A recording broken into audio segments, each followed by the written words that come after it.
Oh, please go ahead. Okay, so last week we spoke about definitions of contract management, the introduction, we spoke about the introduction, we spoke about the meaning and the importance of contract management, the nature and characteristics of contracts, types of contracts, principles of contract management, and then we said the contract has been defined as an agreement enforceable by law between two or more people to perform or not to perform a specific act or act of consideration. And then we also talked about it being oral or written.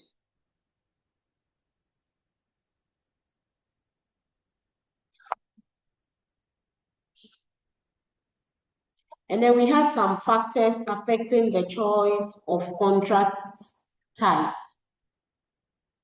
So we spoke about the nature of the project.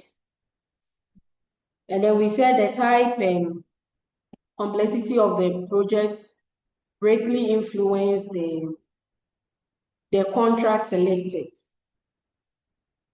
And then we spoke about cost sensitivity. And then risk allocation, the risk that comes along with it. And we also spoke about some types of partnership. We spoke about the build, operate, and then own. That is the BOO. And then the design, build, finance, and operate. Then we have the build, operate, own, and transfer. Please, Tony is back, so he will continue.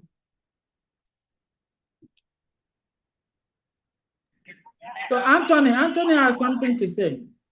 Yes, please. Come on. Thank you very much. Good afternoon, everyone. Good afternoon. Doc, please, last week, we also looked at the factors that affect the choice of contracts.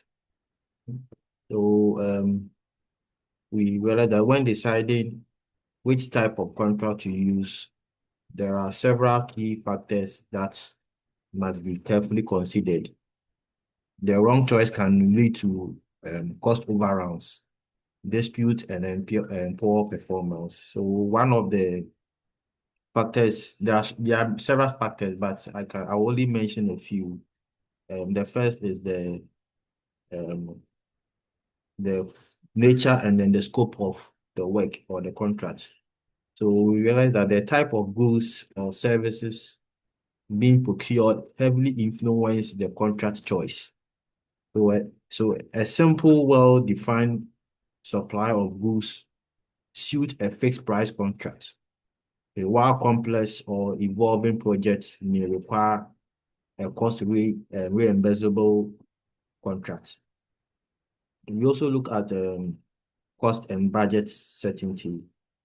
So if the buyer needs a guaranteed price with no surprises, we have a lump sum or fixed price contract, which is preferable. If costs are uncertain or difficult to estimate upfront, then a cost price contract may be more appropriate. Then we also look at the duration of contract. So here, a short-term engagement may use simple purchase orders or spot contracts, while long-term relationship require more comprehensive contracts with review clauses and then renewal options. So these are some of the few factors I can talk about. Thank you very much.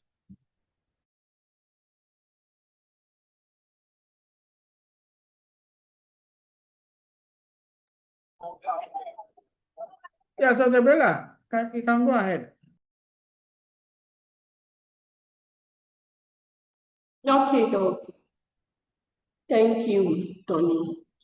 We also spoke about the importance of contract. Yeah, could you ask others to also contribute, Gabriela? Okay, please. Adobia, please, can you tell us what we learned or what we took home last week concerning contract management?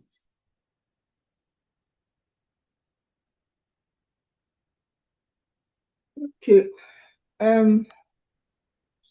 We also spoke about the importance of contract, and we said one of them was that it helps to resolve disputes, and then it also helps each party to perform their obligations under the contract.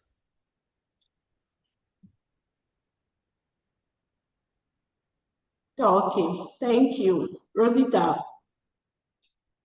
Okay, we also spoke about the 4 types of work contracts. One being major work contract that has an estimated cost of 5 million Ghana cedis and above. And typically these type of contracts have a duration of over 18 months.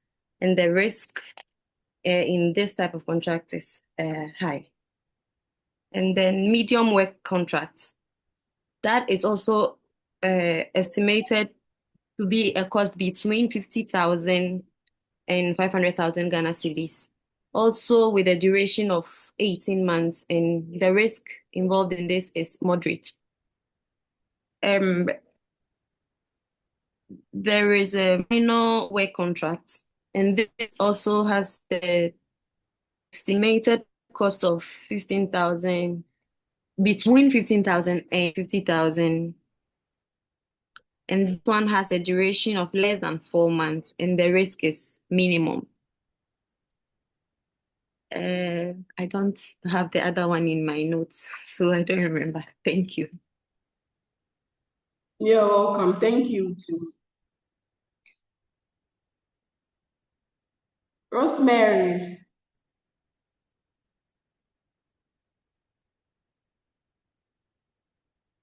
Rosemary. Okay. Eliza Dodu.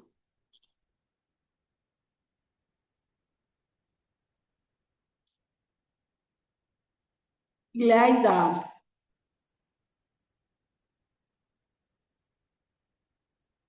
Jonathan Ellie.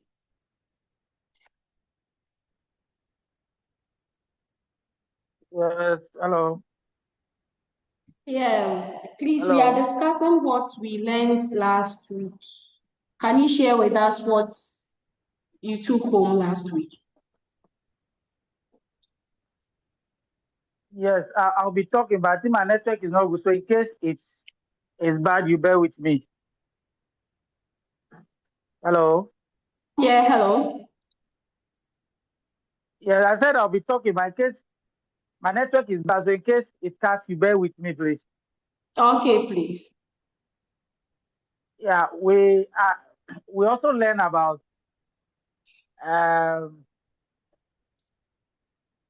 how contracts should be formed, as in people who must enter into contract, to consenting individuals of sound mind, and there must be an agreement. Hello. Yes, please, we are listening. There must be an agreement. The contract must be enforceable by law, and the enforceability by law means a party can be sued in terms of breach, and then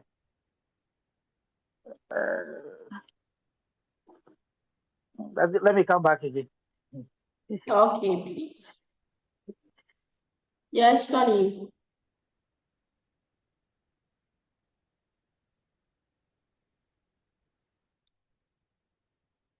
Tony, please come in. Please, can you hear me? Is my voice Yeah. audible? All right. We also look at the principles of contract management.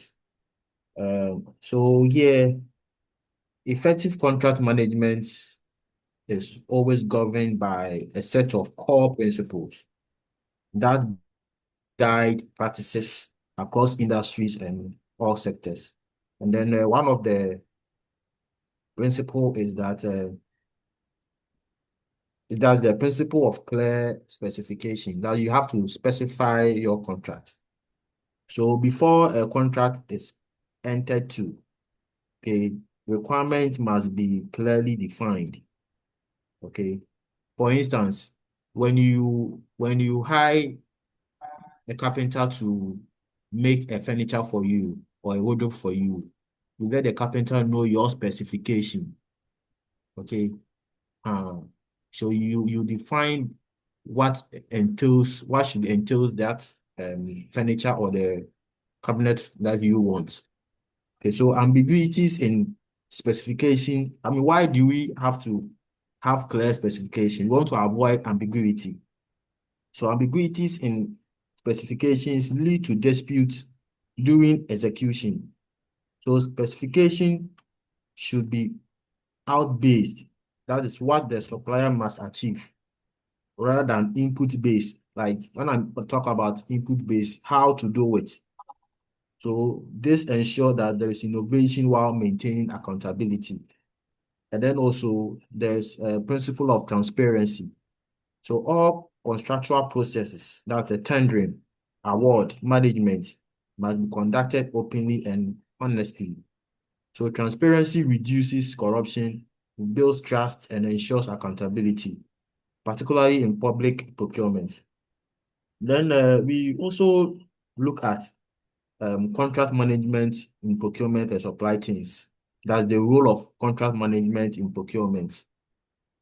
Here, procurement, we all know what procurement is. It's concerned with obtaining goods, works, and then services in the right quality, time, places, and price. So normally contracts are the primary instruments through which procurement outcomes are secured and enforced. So your contract management in procurement therefore spans the point of award through to close out, ensuring that the promises made during tendering are delivered in practices. Yeah, so I read, according to the Chartered Institute of Procurement, there's an estimated 70 to 80% of the total value of procurement outcomes is determined not by the award decision, but by how well the contract is subsequently managed. So all this highlights the strategic importance of post-award contract management. All right, thank you very much. Someone. You are welcome. Thank you. Daniel Sikachu. Okay, I would like to focus on the key features or characteristics of contracting or contract. In every contract, there must be offer and also acceptance. There must be somebody who is giving a specific offer. There must be somebody who is accepting. The person in question can also make a counter offer that can be looked at by the person making the offer, either to accept or also reject. Another key feature that I remember we spoke about is that the capacity of the people that are having the contract. That there must be the authority of the people that are involved. Where I remember Doc said that the person must not be an infant, the person must not be at the time of having the contract must not be drunk, and also the person must not be of unsound mind. As the person must be of sound mind. That is a mad person. You cannot just get up and go into a contract with a mad person, and you try to enforce that particular contract. No legal premises can accept it. And also there must be acceptance. There must be consideration. In every contract, there must be consideration. Whatever terms or whatever a person or the parties involved give out as sacrifice is what is considered as a consideration in the contract. And then we are looking at the legality that the person entering into the contract must have an intention to create legal authority or legal terms. You might not go, you don't have to go into a contract. The parties might not go into a contract with the intention that this one I'm doing it deliberately so that when they go to the court, they will look at it as the contract is not valid or anything. Anybody who intend to go into a contract must have the intention to create legal relations. We can look at the specification when Doc spoke about specification that if you are entering into any contract, there must be specification as to whether the parties involved are supposed to do whatever they are supposed to do, or the consideration must be clearly stated for everybody to understand. The last one that we look at is Doc spoke about that it is best that all contracts are in a form of written, even though sometimes the law trying to enforce contracts that are not written, but it is best that all contracts are in written form to prevent any ambiguous or ambiguity from the parties that later there will be a lot of argument about. Thank you. This is what I remember. Okay, thank you, Daniel. Jude, 2-4. Yes, thank you. Thank you very much. I think a lot has been said. Let me just add a little thing I also remember. So we also spoke about the benefits of a good contract administration. Tony said something. You know, in contract, he spoke of specification. Every details that is expected from both parties, because both parties have a responsibility to meet. And for that matter, everything is spelled out clearly. And in contract administration, a good contract administration helps us to mitigate any risk because when you are proactively administering or managing contracts, you are able to identify and manage potential liabilities, delays, and compliance, which helps us to, let's say, mitigate risk before they escalate into costly problems. I also looked at one of the benefits being timely delivery. If you give contracts or contracts are signed and we all go to sleep. Recently, we saw the road minister going around. Is it a road minister? Yes, going around. Some contract has been signed. And because of, let me say, a poor supervision or administration, some road contractors have gone to sleep and they are not doing their work. But when there's a good contract administration, there's a timely delivery of everything that is enshrined in the contract. So also, dispute resolution, for instance, is stated. So in case there is an issue or there is any dispute, a good contract administration comes up with how the dispute to be resolved. So these are the few things I also got from the benefits or the importance of contract administration. And also we spoke of stronger relationships. When we have a good contract administration, we build trust with our suppliers or partners in the agreements. Right. Thank you. I'll end here. Okay, thank you. Please, I want to add up something. So with the good benefits, we also spoke about enhances cost control, and then it promotes good relationship between both parties, and then it improves suppliers' performance and reduces risk. So yes, thank you, Mr. Jutufu. Tony, please, would you add, or we should? Yes, there's one more thing to also talk about. We also look into contract management and contract administration. Yeah. Now, these two terms are often used interchangeably, but they are not the same thing. Okay. When we talk of contract administration, it's about doing. You are making sure the contract runs properly day to day. However, contract management is about overseeing the day activities. That's the bigger picture of managing the entire contract life cycle from start to finish. Let me put it in a simple way. Let's think of contract management as let's say the captain of a ship. Okay, the captain of the ship set the direction, manage the risk, and ensure voyage is successful. But the contract administration is the crew who execute the daily tasks that keep the ship running. So now these two entities are very essential, but they operate at different levels. Okay, and then we also look at monitoring and evaluation in contract management. When we talk of monitoring, these two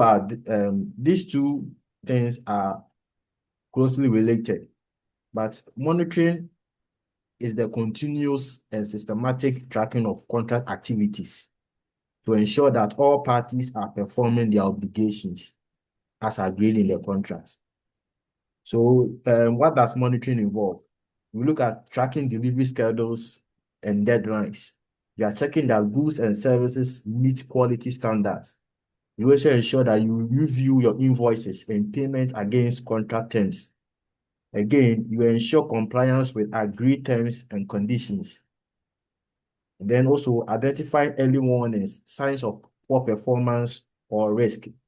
As the transport minister was going around looking at activities going on in the roads.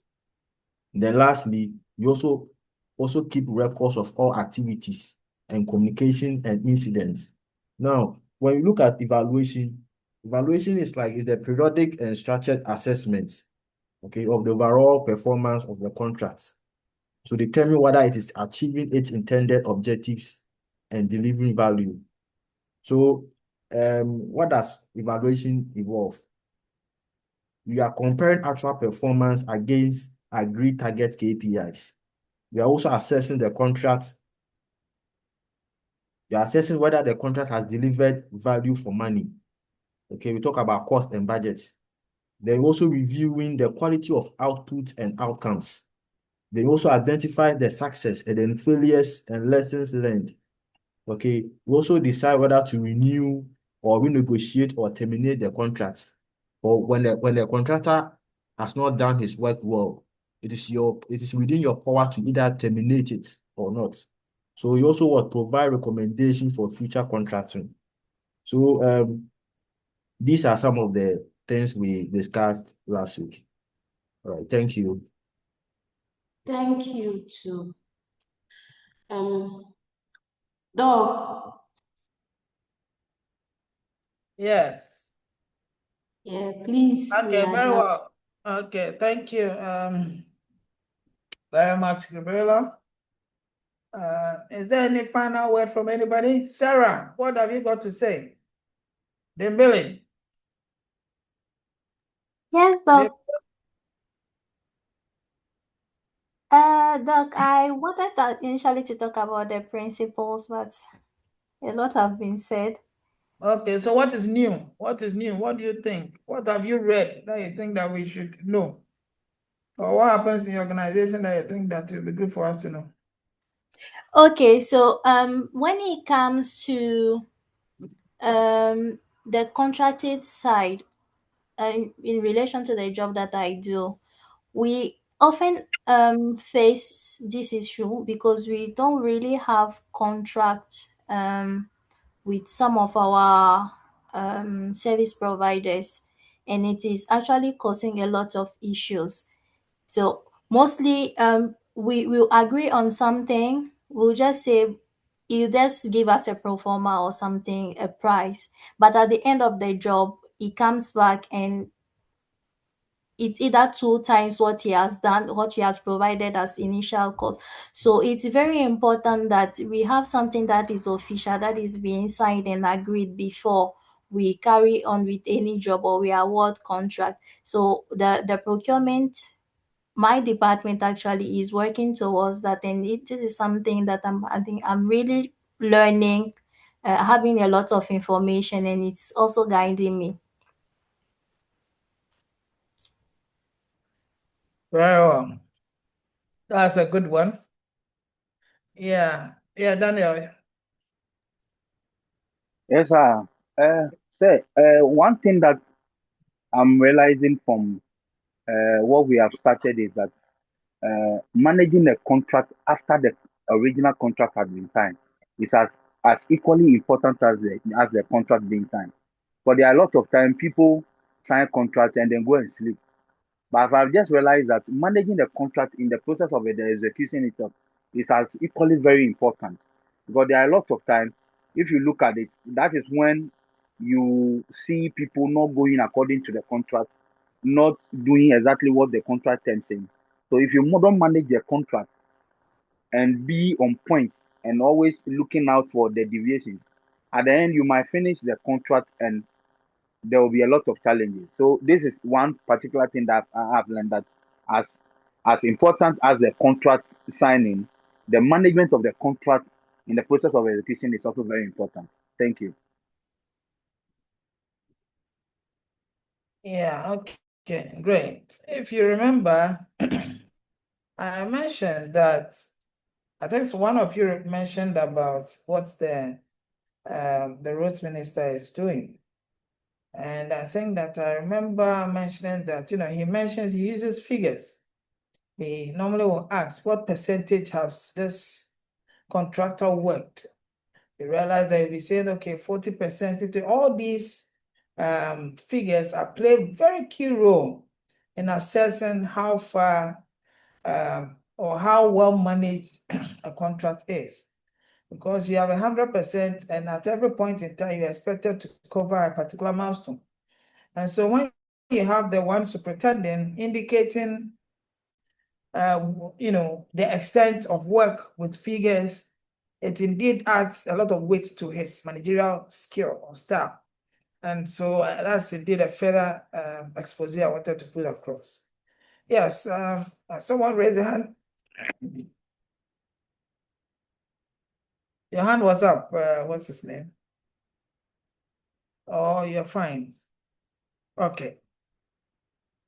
If you're fine, then probably we may have to move on and see what we have got to do today. But it's indeed a pleasure to come your way once again for us to judge and see how best we can tackle some of these contracts. We are left with how many times to meet?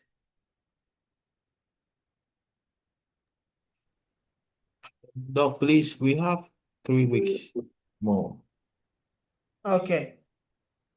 Okay, and out of that, one is face to face, is it? Yes, Doc. Okay, that's fine.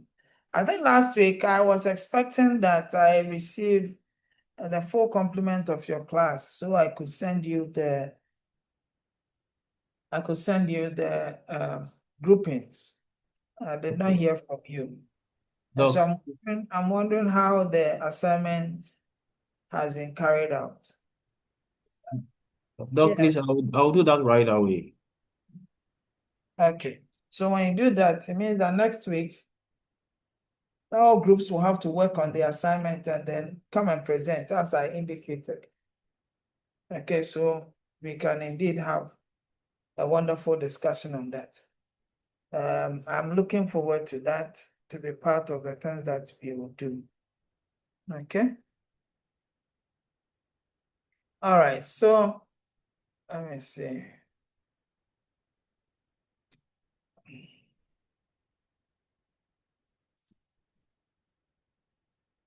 Please have my slides shared.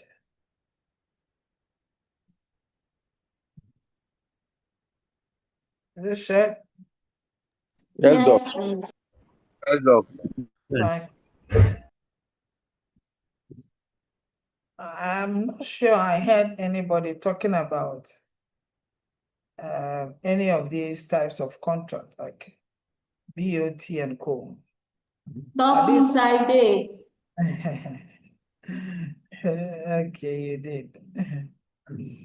All right. That's fine. So my slides are shared, right? Please, are we able to see my slides? Yes, Doc. Okay, so I guess these ones, we talked about them. Okay. All right. Okay. So today we're going to consider what we call contract formation and negotiations. And these are very significant issues as far as contracts are concerned. We have looked at what should permit somebody or a company to be able to be part of any contractual agreement. And so in supply chain, contracts basically serve as the foundation for business transactions. And so it spells out the obligations, expectations, and responsibilities of parties involved. And so you do that, or you more or less contract because you want to see the work being done as seriously as possible, bearing in mind that the other party would understand the consequences of failing to execute, especially when some monetary exchanges has happened. It also ensures that there is timely delivery and minimization of risks. Again, it prevents some financial losses because it is understandable between the parties that legal disputes indeed could commence. So contract formation is inevitable in supply chain management, and it's indeed permeates every aspect of supply chain because you're looking at meeting the needs and aspirations and the satisfaction of the customer. Now, in contracting, there is negotiations that normally will happen. This is a very critical aspect of the contract formation because it allows parties to align their interests so that they can achieve mutually beneficial terms that resonate with both parties. So indeed, effective negotiations would assure of some better pricing. So then that will be an advantageous bit to the buyer. As far as payment terms and all are concerned, then it inures to the benefit of the seller, because then while the payment period is shorter, then the quicker they can indeed mop up their funds and utilize them. Again, it reduces some form of risk because then there are very explicit indicators in the contracts in which one cannot go wrong. Okay, and so that is also a very important aspect that has to be considered. It also ensures that there's some positive relationship development between the parties involved, especially when they want to go long term. You see, it's more like a guide, guides people to stay within their limits and rights in order to be able to execute to the latter without any hindrances. So ensuring that there's compliance with legal and regulatory requirements is key for the successful establishment of a system.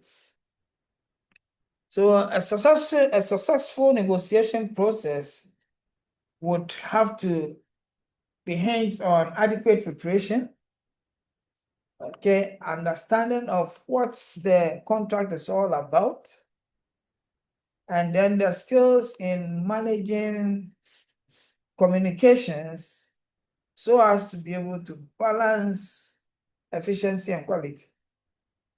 That fine balance can be a daunting task, but it has to be done. And many a time it is the one to do who actually, gets more or less, rolled down, because at the end of the day, what sometimes matters is that you can bring the matter to the team, through the team lead to the manager or management, and they will have to indeed approve or disapprove of what has been discussed. So there are a few things that has to happen before contracts are formed. Okay. And so we call that a pre-award stage. So during the pre-award stage, we are looking at the fundamentals where the needs or requirements are identified. And so here, before the contract, there has to be the definition of what it is that the organization requires, the deliverables and the expectations of the contract. That has to indeed happen. So that if the people in charge or the buyers have anything to indeed add, they can add all that as part of the specification. And if the supplier also looks at it and thinks that they are able to supply, they can indicate as quickly as possible. They can indicate. Okay. So that they are not shortchanged. Again, there is also market research. It's important that before contracts are signed, there should be some form of market research. Get to know the nuances, get to know as much as possible, a lot more information of the market and all that before goods are sent there. It shouldn't be seen as if those markets are dumping sites where all manner of substandard goods are supplied. Recently, we are hearing some kind of news on air where some mattresses are, not actual mattresses, but it's more like a recycled mattress, using all these plastic materials to make bed and all those things.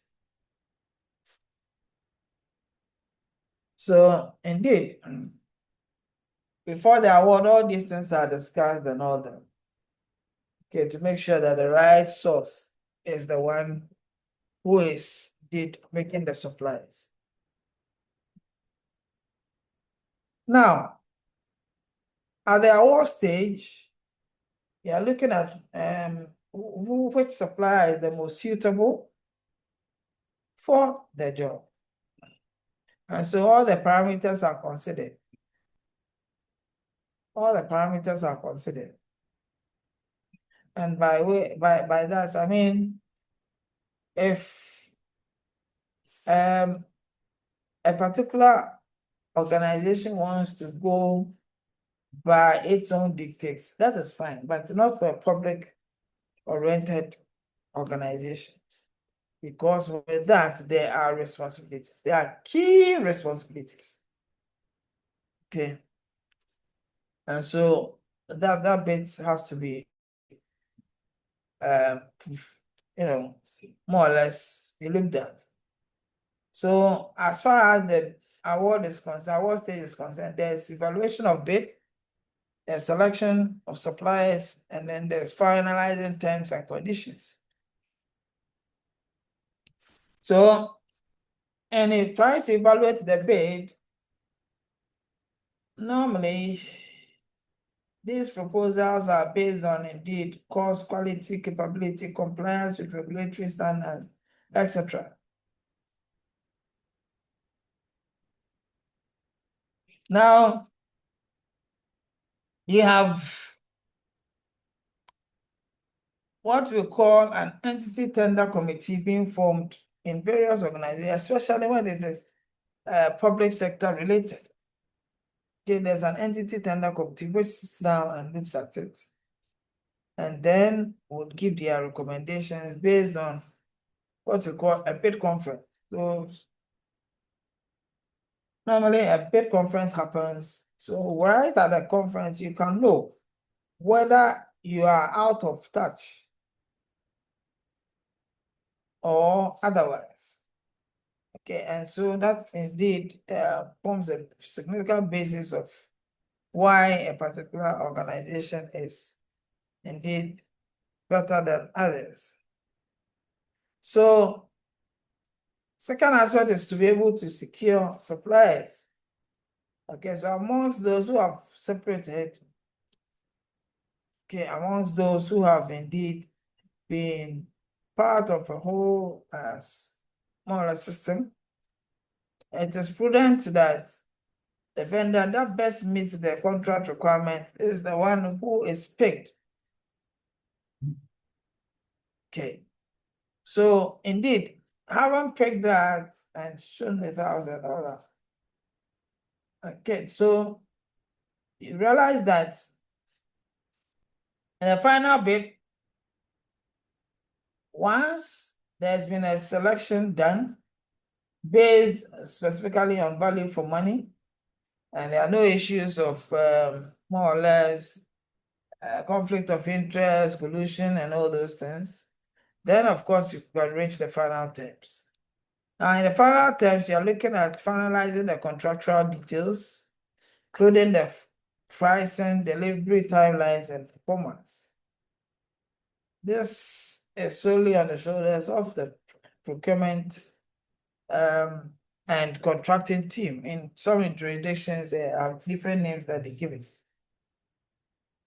So it's at this stage that, procurement decisions should align with organizational goals and legal compliance as Ghana's Public Procurement Act, Access 3, amended Act, now 4 kicks in.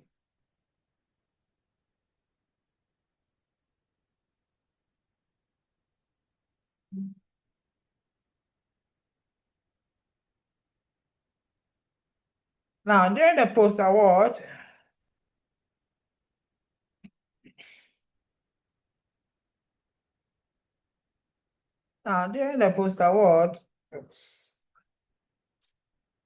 there's contract execution. Okay, this is when you actually execute the contract, and then also make sure that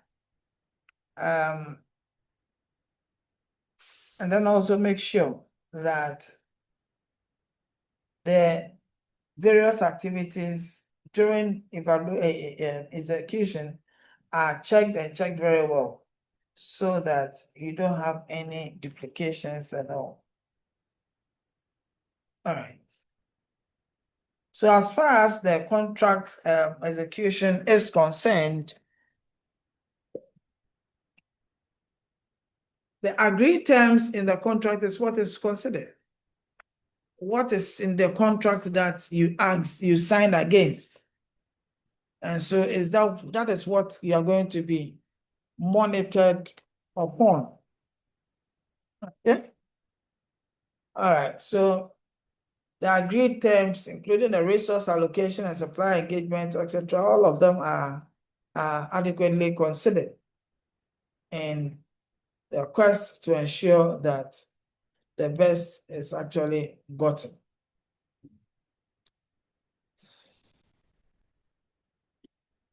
Okay, again, you have performance monitoring.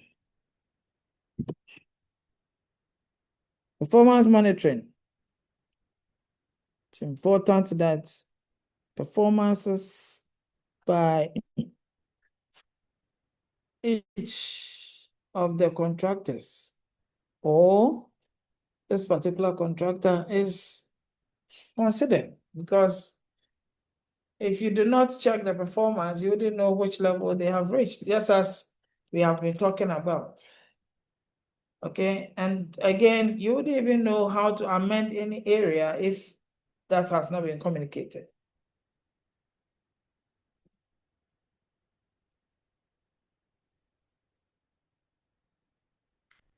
So for example, if in the contract it was said that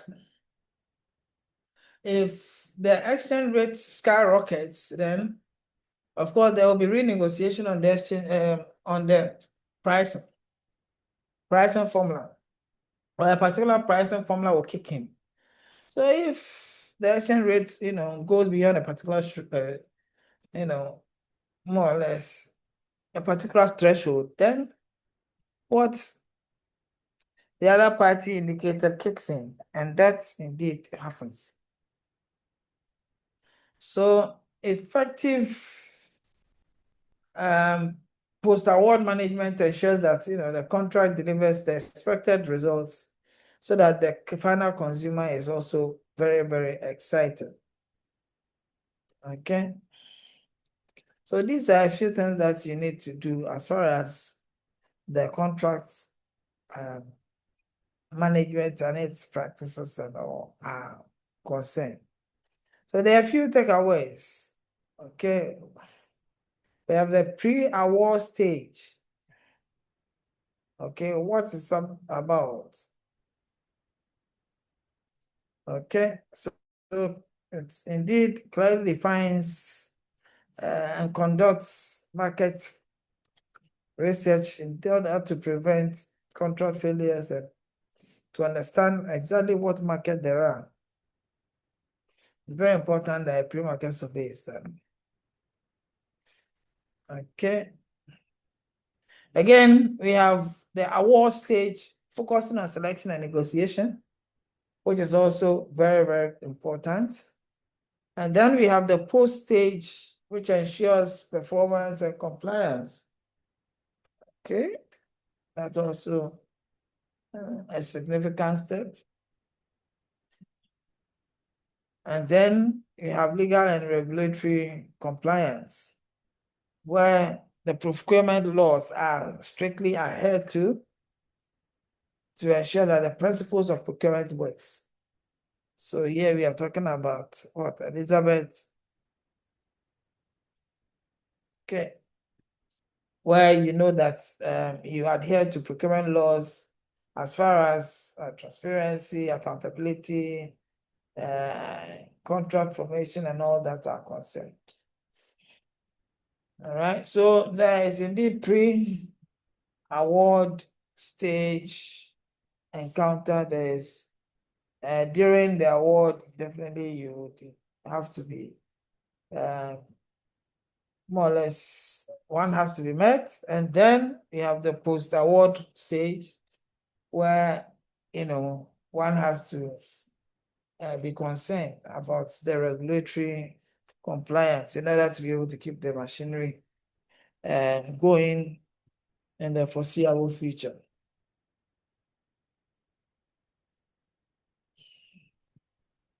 Yeah, so I mentioned some of the activities before the award stage, and maybe I want to reiterate some of them.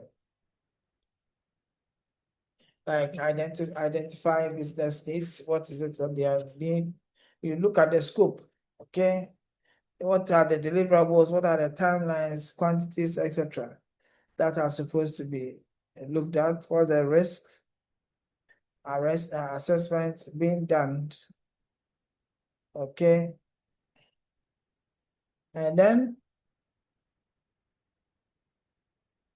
okay, so again, you want to be able to prepare requests for quotations or proposals and all those things. All that was mentioned. However, you would require that within the contract there are specifications, and it is the specifications that would indeed ensure that the process is as smooth as possible. So there's request for proposal, there's invitation to tender, and amongst others, but the request for approval and the fact that there's invitation to more or less invitation to tender, it means that that particular activity is a very serious one, because you want indeed to find complex solutions to more or less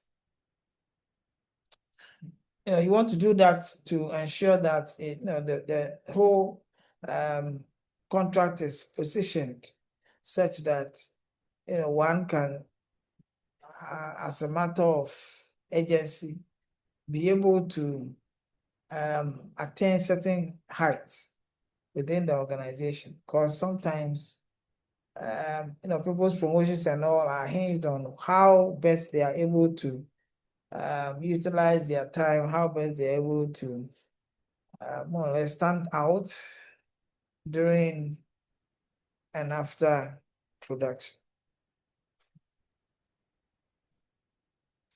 Okay.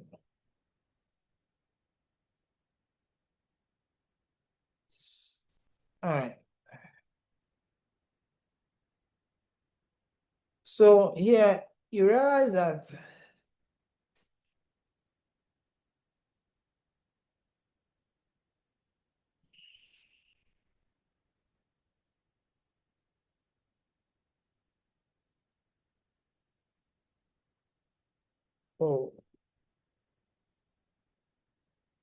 okay, so as I was saying, it's important that you look at market research.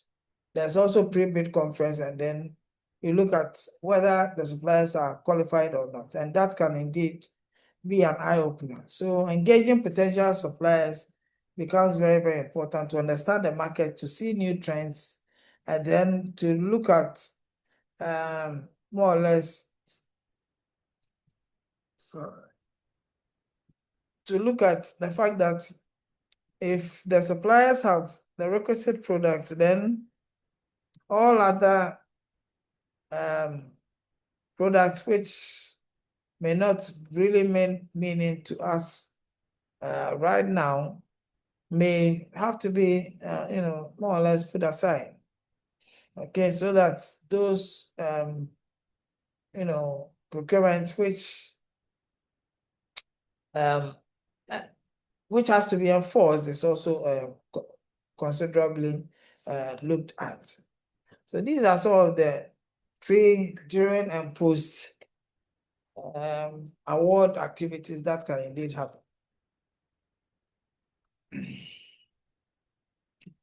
Okay, so during award as well, what goes into it? Practically, you are looking at ensuring that there is cost analysis. Okay, you can't just go there and indicate that I want to buy this and this and that. Okay, so so it's important that we allow the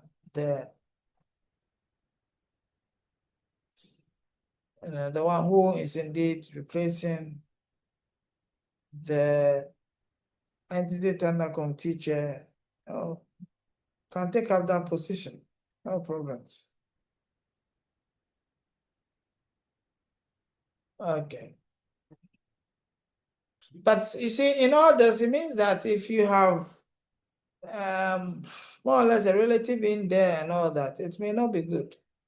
Or this relative may be looking up their shoulders to see what madam has brought. When I say madam, I mean those who actually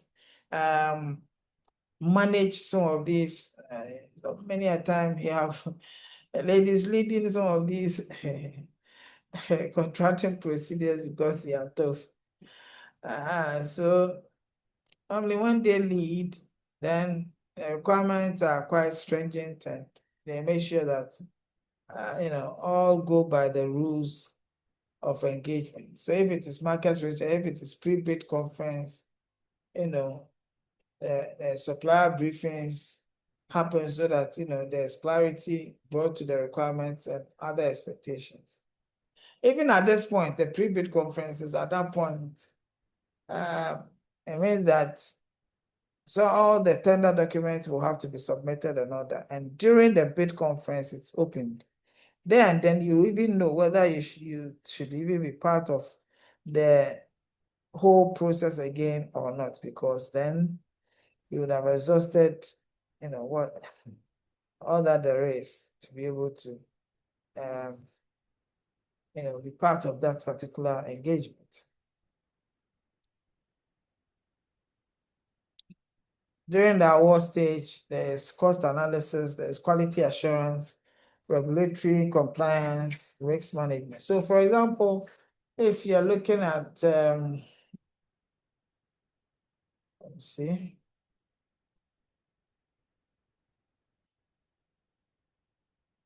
If you're looking at costs, for example, you want to compare and see what has gone to the cost components. Why have they quoted A, B, or C? Okay, and out of that, the one whose own is indeed minimal will be considered. In other jurisdictions, very funny things happen. You realize that this person will be so annoyed and all that. So it's very important that prudence prevails. Again, talk about quality assurance. Sometimes samples are even brought up, for people to see that, okay, so this is the sample and all that. So that in case of supply, that same sample can be shown to him. So more or less, one would have indeed paid for that, severally. Again, you have regulatory compliance. So for contracts, you have to supply a couple of items, like the tax clearance. You need a VAT receipt. You need to make sure that, you have all the requirements that, Ghana needs. So for example, you also need a card, very important. You can also pick up your driving license. Okay. All these are very important regulatory committee issues. Quite apart from that, you want to indeed also look at the risk. And so the supplier's financial capabilities, past performance, and areas of contract has to be looked at. It is very important that that is looked at. Yeah.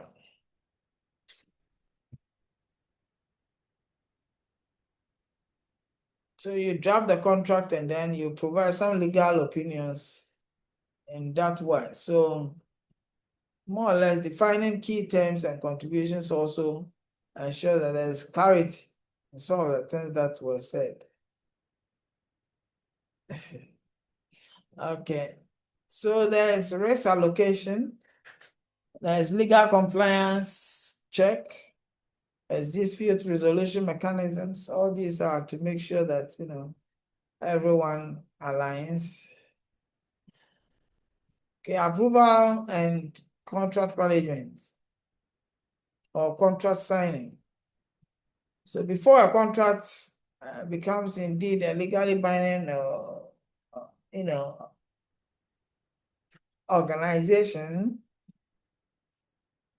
it must go through the formal approval processes. Okay, here we are saying that the internal state review has to indeed happen. Internal review and yes, internal approvals has to happen. Okay. Guiding or gaining necessary approvals from senior management is very, very important here. So here, what have you built with your colleagues? What kind of relationship have you built? Because in some instances, it can be 5 or 5 hours out of 5. You go, you get your information. So, but sometimes realize that same can apply, but of course the plan is that one is supposed to ensure that all the regulatory approvals are strictly considered because of the turn of events, which is indeed culminating into more or less issues that borders on how to ensure that these contracts are adequately managed. So if you are finalizing and signing the contract, it means we want to ensure that all parties have reviewed and have asserted to the fact that all the products, services, processes, and all are indeed in place. So we want parties to review and sign the contract with proper documentation so that the future will not come back to bite them. So the structure approval and signing process would actually ensure these are very, very serious matters because you need to sign. The signature plays a key role. You need to sign to ensure that you are indeed in the game. So it ensures transparency, legal validity, and organizational goals. Okay. So I think that it will also be important to indicate that once you shift from execution, you want to make sure that the resource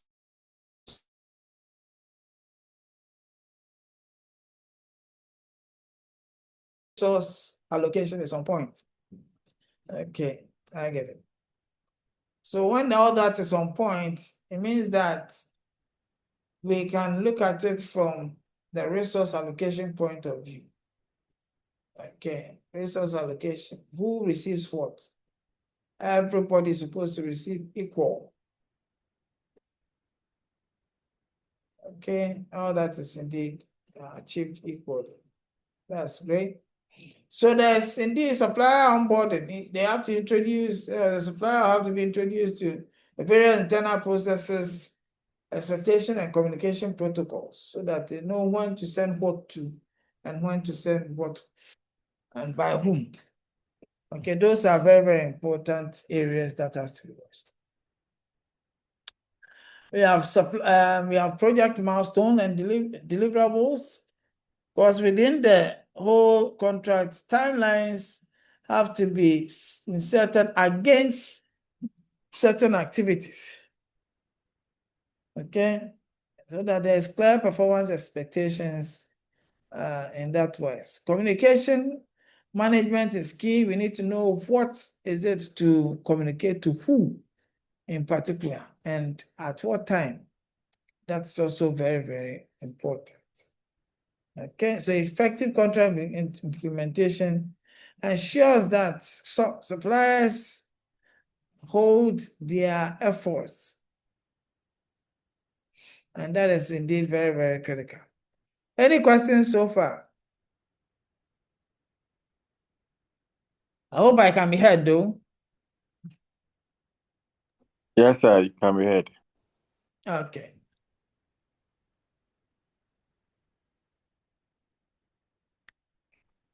Now,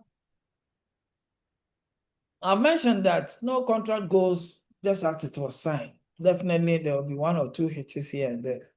How you manage it is the most crucial aspect. Over the contract's life cycle, there can be modifications or there will be modifications. Okay, and these modifications may either be unforeseen circumstances that could lead to, various changes in scope, or there can be regulatory updates, which can be globally inclined or even internally inclined, or force majeure events, okay, events that are acts of God and all that. So indeed, key considerations, have been discussed. So for example, if you want to look at change management processes, it can be done. So formal processes for requesting, evaluating, and approving contract amenities. can be done. Again, negotiating adjustments, various adjustments. It's very important that various adjustments are made, especially when interest rates are hovering, around, some thresholds. Okay, and when that happens, it means that there has to be some form of negotiations. Skillful negotiations will be required at that point. Okay, so when some of these adjustments are done, then of course, everyone is indeed excited, and it indeed brings some form of relief to both parties, but especially the one who indeed is contending. Again, there's dispute resolution mechanisms that are used by either the courts or someone who both parties have indicated in the contract that as for this person, we can vouch for his or her neutrality at this time. So that will be for the dispute resolution mechanisms, where there can be mediation, okay, or arbitration, or even litigation can happen, so that everybody goes to court to argue their case out. Okay, go there to argue their case out. And then there's contract termination conditions. Okay, these conditions are also very, very important, so that parties know that there are consequences for their actions. Especially the suppliers, their actions, and then when to pay, what to pay, where to pay, and how to pay. Yeah, so these areas are very, very important as far as managing some of these conflicts are concerned. Any questions so far? Any questions so far? So, okay, then I'm asked this question on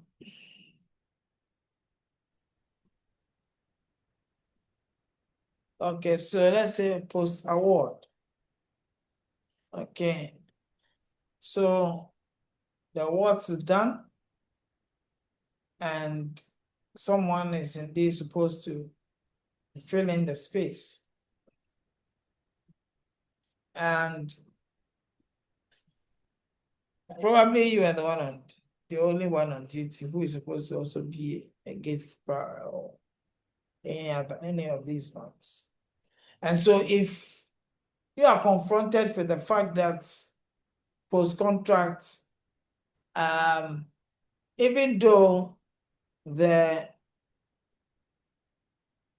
exchange rate issue was not raised in the more or less container or in the contract, it has become necessary that they are put in a container, sort of. So what can be done in that case?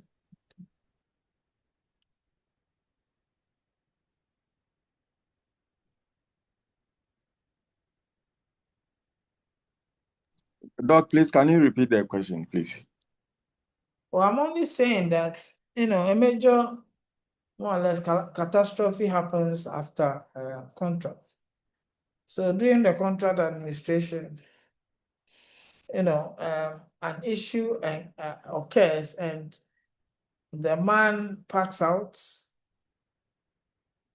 and things like that. So I'm saying that, how about if, such an issue happens and you happen to be a party to it? Okay. Yeah. I hope it's well and good.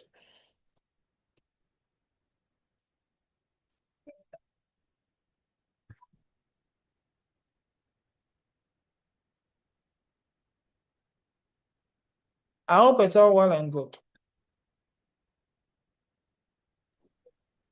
Doc, to me, I'm still not clear. I'm not clear with I'm only saying that, so, I mean, the change that is being sought after was not initially placed in the contract as part of the contract terms.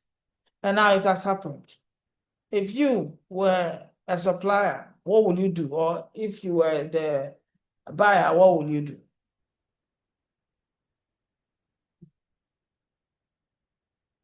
Do you now get my point? Yes, Doc. Yes, so Doc, let me try something here. So if I understand clearly what you're asking, what you are saying, it's like during the pre-contract or the contract stage, a certain clause was not captured in the contract, like a certain force majeure which happened. So after the contract, post-contract, now something has happened. Maybe a force majeure has happened, and there's a cost that has to be dealt with. Please, is that what you are talking about?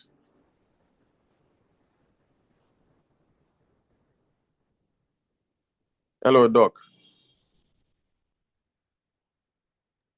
Yes, I'm here. I was muted. Yes. So I want to know whether that is exactly what you are saying. Exactly. Okay. So as I'll pick from the supplier's perspective and I'll pick from the buyer's perspective, because in the contract, basically we have entered into an agreement, so therefore a relationship has been established.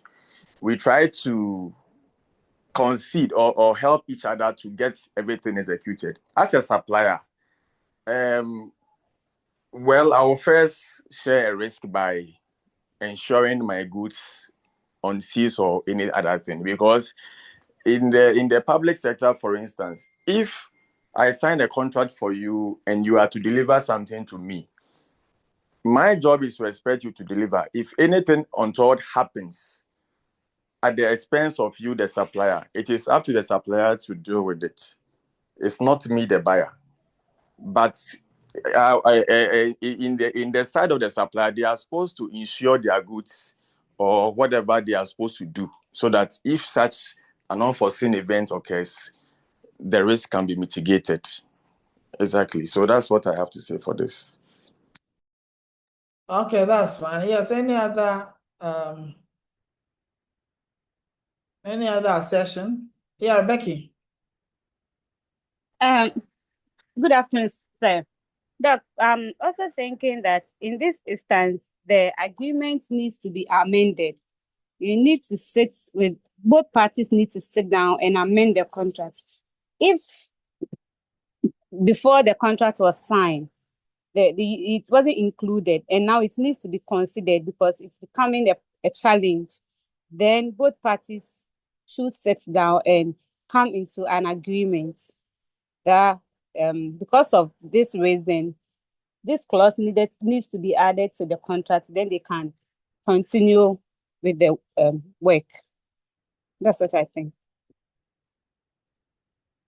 All right, I think that's also a good one. So that's also a good suggestion, because it depends though. But I mean, just because of relationships, sometimes it's prudent that some of these contracts are relooked at. Yes, Ejakun. No, so thank you very much. So just to add to what Rebecca said, I know it's a human institution, and though we work to be able to eradicate errors, there's a possibility of we meeting one or two on our way, even as we work. So when such instances come up, I feel it's quite right that there are some institutions that will not even want to listen to the supplier. And there are some too that when you present your case very well, at least they can give an option, or they can have a way that both parties will be able to mediate. I say this thing on, let me have an example to make sense that we had an agreement with a facility that we are supposed to supply particular goods to them. So along the line, then one of the suppliers that we get our products from, they terminate our contract with them. Meanwhile, we are supposed to take from them and then go and supply to another.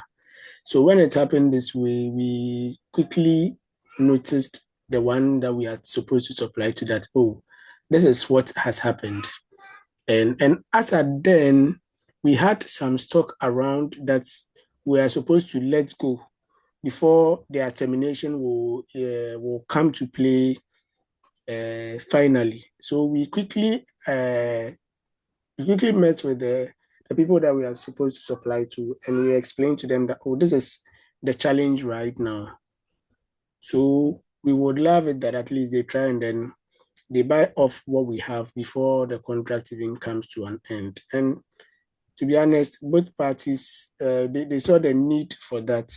And then instead of waiting to have procured in about 3 months' time, they decided that, oh, so if this is ending with them, for you, we are still working with you. So if that is the case, we'll go a step ahead and then procure from you what you currently have. So that once you are done with them, if any issue comes up, you would be sorted. You wouldn't have to go back with products up and down with them. So I feel it's a human institution. If we had just sat down to say that, oh, okay, you let it end, when it ends, we would have lost. But once we took the need, we took the edge, and we approached them that this is the issue, though we have a contract and all that, we didn't even capture some of these things. When we went to meet them, it was quite a fruitful discussion. And then at the end of the day, because of the relationship that exists between both parties, we were able to do something. So I feel in every case and in every situation, there is a way out, provided you are willing and able to talk to the people involved so that at least you can come out with a particular or a good decision that will help both. So I think it's good. Sometimes we just the contract has been drawn, fine, it has been signed, award everything. But if there is a challenge, I think it's quite prudent that you talk to the people involved that this is my challenge. If they want to help you, fine. If they don't, at the end of the day, you would have at least made a conscious effort. Thank you, sir. I think it's in order. All right, Jacob, that's nice. Jude, you have something to add? Yes, Doc. So you see, I would like to pick this from the two angles. We are in the public service. We have the public sector and then the private sector. So when it comes to the public sector, they will tell you the law is the law, but there are some few concessions we consider. So for instance, you order items from a company. In the contract, some of the clauses includes maybe the expiry period of the product should be at least 1 year or 2 years. The company agrees. The company imports their thing, it comes. Expiry period is 6 months. Now, when they come to the table, when it's a public sector, for instance, we will be able to consider, because we look at the thing and we say, oh, we can consume it. So even though it's in the contract that it should be 2 years, you brought 6 months. You may sign an undertaking with the institution. If this is a public service, you will sign an undertaking that, well, we agree that we are bringing you 2 years, but we are bringing 6 months to expiry products. We take responsibility that if it expires on you, whatever you use, whatever is left, the company will take responsibility and replace. In that case, there's a concession that we've considered. So in the public sector, it's difficult to enter into agreements, and something happens and you want to go back to re-amend. No, you have problems. They will tell you the law is the law and you can't explain yourself. But private sector, they may have their own way around this issue. Thank you. All right, so I guess these are very fine explanations that at least gives us some form of expose on what to do as far as some of these phenomena are concerned. Did I see Adobe's hand up? Doc, not Yeah. really, but I think I agreed with Rebecca's suggestion that since there wasn't any such clause in the contract, it will be prudent to go back and meet with the other party to agree on amending the contract so that both can maybe share the risk otherwise. Thank you. I think that it's also very important that every contract is examined for such. Okay, because whatever it is, there will be that time when you would need that clause to speak for you. So at every point in time, you should make sure that something like that is hidden somewhere. So that should, in case, if it doesn't happen, that's fine.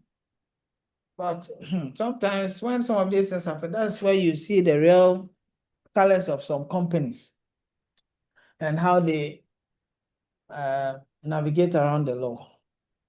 So it's very important that it is indeed. See, I think that in our public space, it is part of the standard procedures. Okay. It's part of the standard procedures where, for public goods acquisition, that clause is indeed inserted in there. Yes, Daniel. Hello, Doc. Yes. Yes, Doc, that is all what my colleagues have said are on point. But I believe that is why when we are having a contract, as we must try as much as possible to include certain clauses that gives exceptions to certain conditions. Because when we are entering a contract and we have utmost good faith, we go into the contract with a clear conscience and clear mind and have utmost good faith. I believe that when we put exceptions to the contract or certain clauses, that will give each and every party the opportunity to be able to come on board. If there are difficulties to be able to amend, it will do us good. For instance, there are some products that you know that as a company, let's say you needed a particular product and there is a company that imports that product. And you know that the lifespan or the shelf life of the product is not that lengthy. And you know the company does not have authority over the product that is being imported. It is clear to both parties, and there is a need for the company, both parties, to include certain exception clauses, so that in case anything happens and the said party is not able to deliver on time, or there are some issues, so that the two parties can come on board and do certain amendments to keep the contract moving. Thank you, sir. All right. Thank you so much, Dan. That's also a good one. Yes. That was also a good one. Okay, and let's move on then. Richard Hubo, do you have something to say?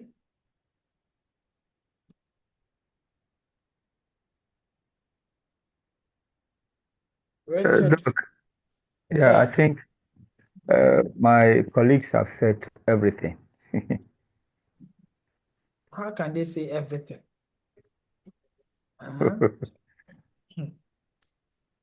You don't want to talk. Oh, Doc. In contract, what I...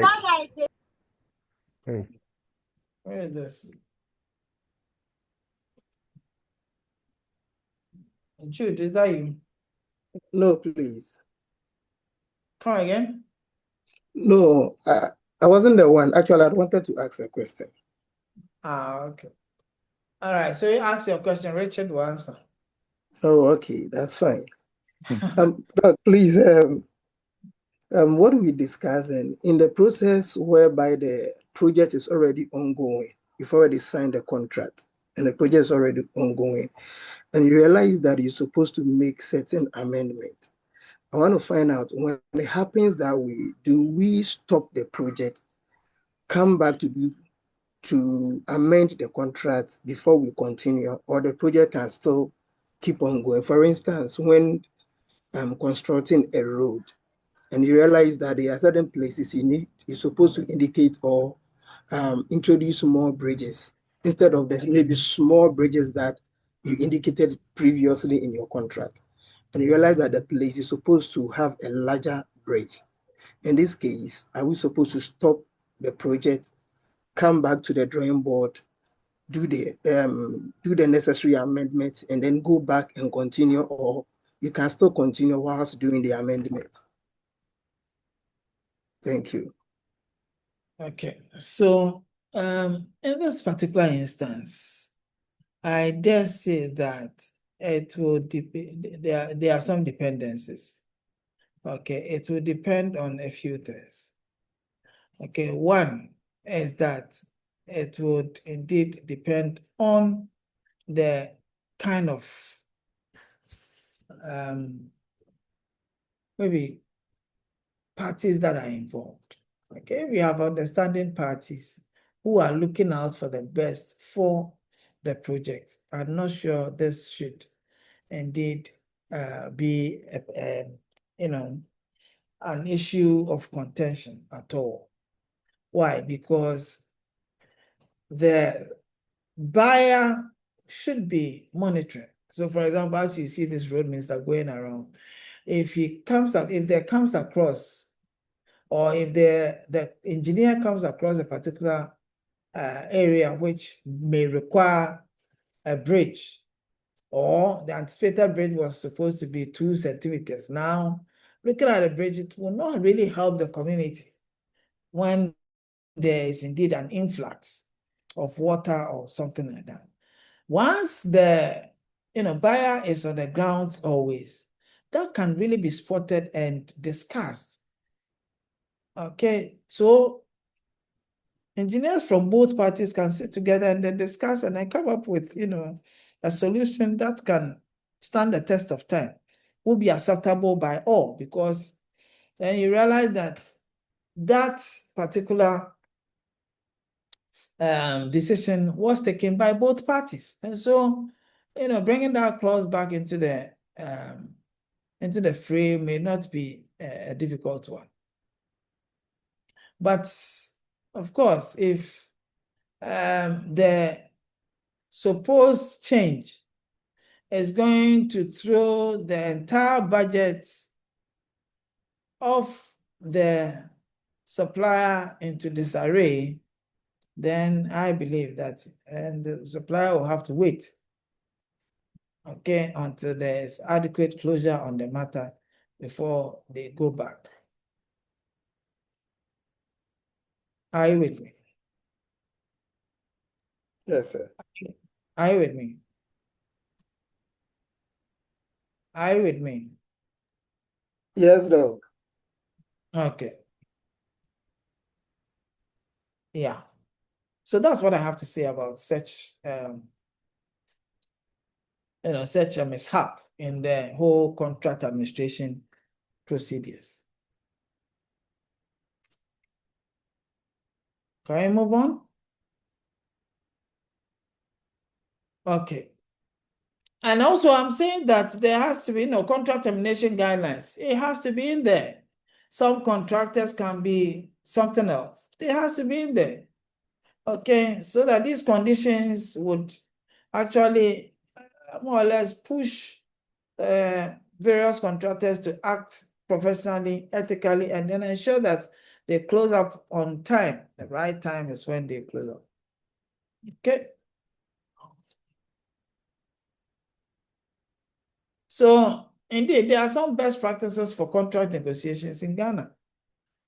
Okay, and it is prudent that we consider some of them. Okay. So understanding the legal and regulatory framework. Contract negotiations in Ghana requires a solid understanding of the legal and regulatory environment. So it's important to understand the contract law, for example. Okay, so the various acts guiding contracts has to be looked at. Okay, especially its formation, enforceability, and dispute. It's important that that is considered. Again, there are industry-specific regulations. So, for example, if you take the food And Drugs Authority, for example, that's an industry specific. All drugs will have to pass through the Food and Drugs Authority before the drugs are more or less registered to be so there can be distribution in Ghana, for example. You need that so that the drugs can be distributed. So these are very specific areas or authorities that actually govern such a land. If you want to get a particular food produce onto or processed food onto the Ghanaian market, Food and Drugs Board will have to give you that authority to do that. And sometimes they have to indeed give you some form of certification.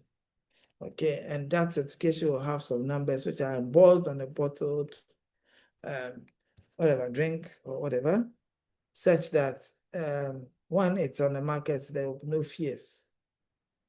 Okay. So it's important that that is indeed adequately understood. And then we look at it from the international trade point of view. Okay, especially when you have to do with foreign suppliers, you need to indeed consider the after as well. Okay, because that framework also, guides, the implementation of the various contracts between the buyer and the seller. That's also a very important avenue to consider. Because, of course, if you have some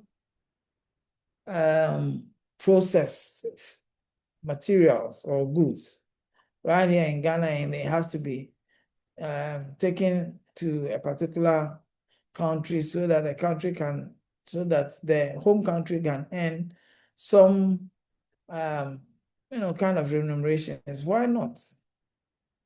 Okay, why not? But of course, it's not all that one has to follow. So it's important that contract terms, okay, are looked at. Okay, of course, all contracts must be aligned with the Public Procurement Act as amended. Okay, it's important that some of these things happen. So public sector contract negotiations, it must be done and aligned with the contract negotiator.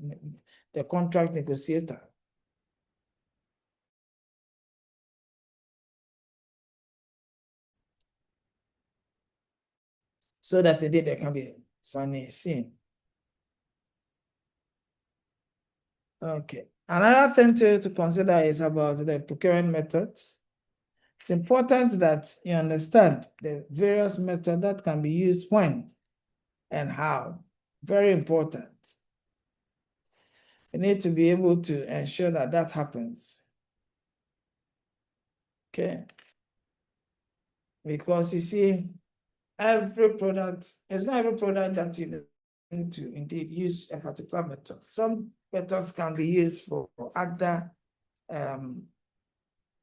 other products.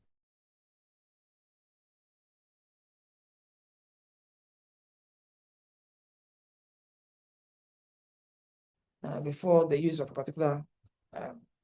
particular product is important. Okay. All right. So understanding whether open tender or restricted can help is very, very good. And again, as far as the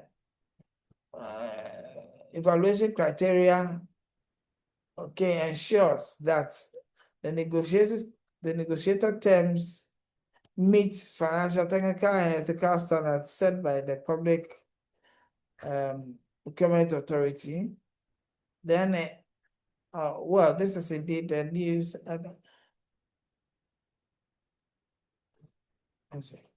So I'm saying that it is prudent that you understand the procurement methods, whether it's restricted, sole sourcing, and and then open tendering and all that. Why? Because you use some of these methods based on the various thresholds.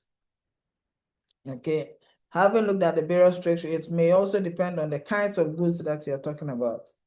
Okay, and under what condition, okay, that the goods are and all that. All that would indeed ensure that you have more or less some form of goodwill as well.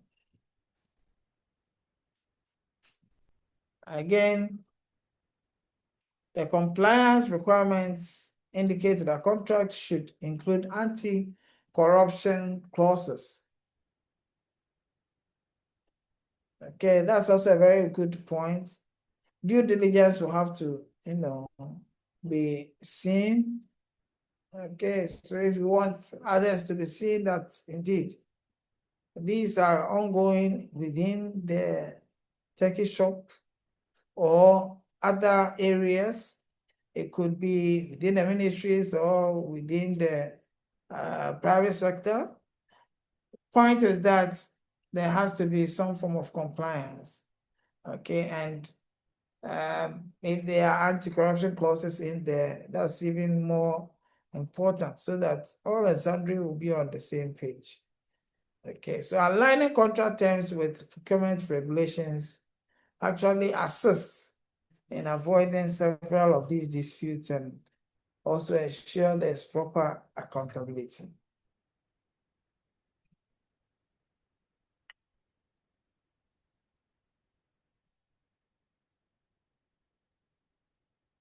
Okay.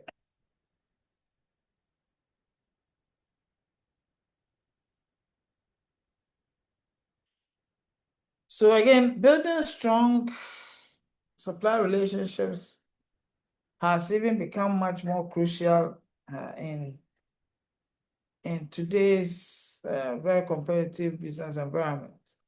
Okay, so successful contract negotiation goes beyond securing conference venues, tables, etc. Okay. Okay, so if there's a win-win situation, win-win situation. So if there's indeed a win-win approach to negotiations, every member of the party is looking at the positive side of it, the benefit that will be accrued to both parties. Okay, because indeed it fosters collaborations, it fosters, various connections. Okay, that would indeed ensure that there's clear and open discussions, whilst avoiding others who indeed, would want things in a particular way.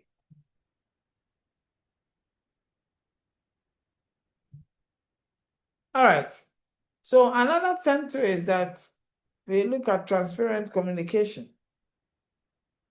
Okay, this has to be transparent. Okay, performance-based. Okay, so indeed, if we also talk about the transparent communication, it is indeed fundamental as far as building strong supply relationship is concerned. Highly fundamental, and it's very important that both parties would have the same or similar, channels which would infuse in the requisite communication channels in order to build trust, avoid misunderstanding, and also keep faith alive. Okay, so the transparent communication is key, very, very key. Again, we have performance-based agreement. Performance-based agreement. All right.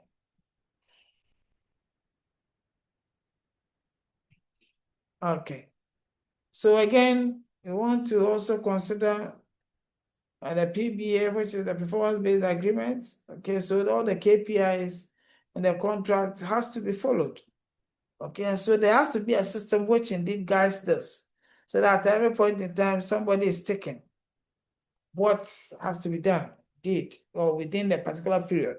So all these things are done to ensure that conflict resolution does not even have grounds at all. Yeah, so ensuring that structured disputes, transparent dispute resolution frameworks, we have mediation and arbitration and all that will have to be adequately perused to conflict resolution indicators. So all these KPIs are very important that will ensure the smooth transition happening.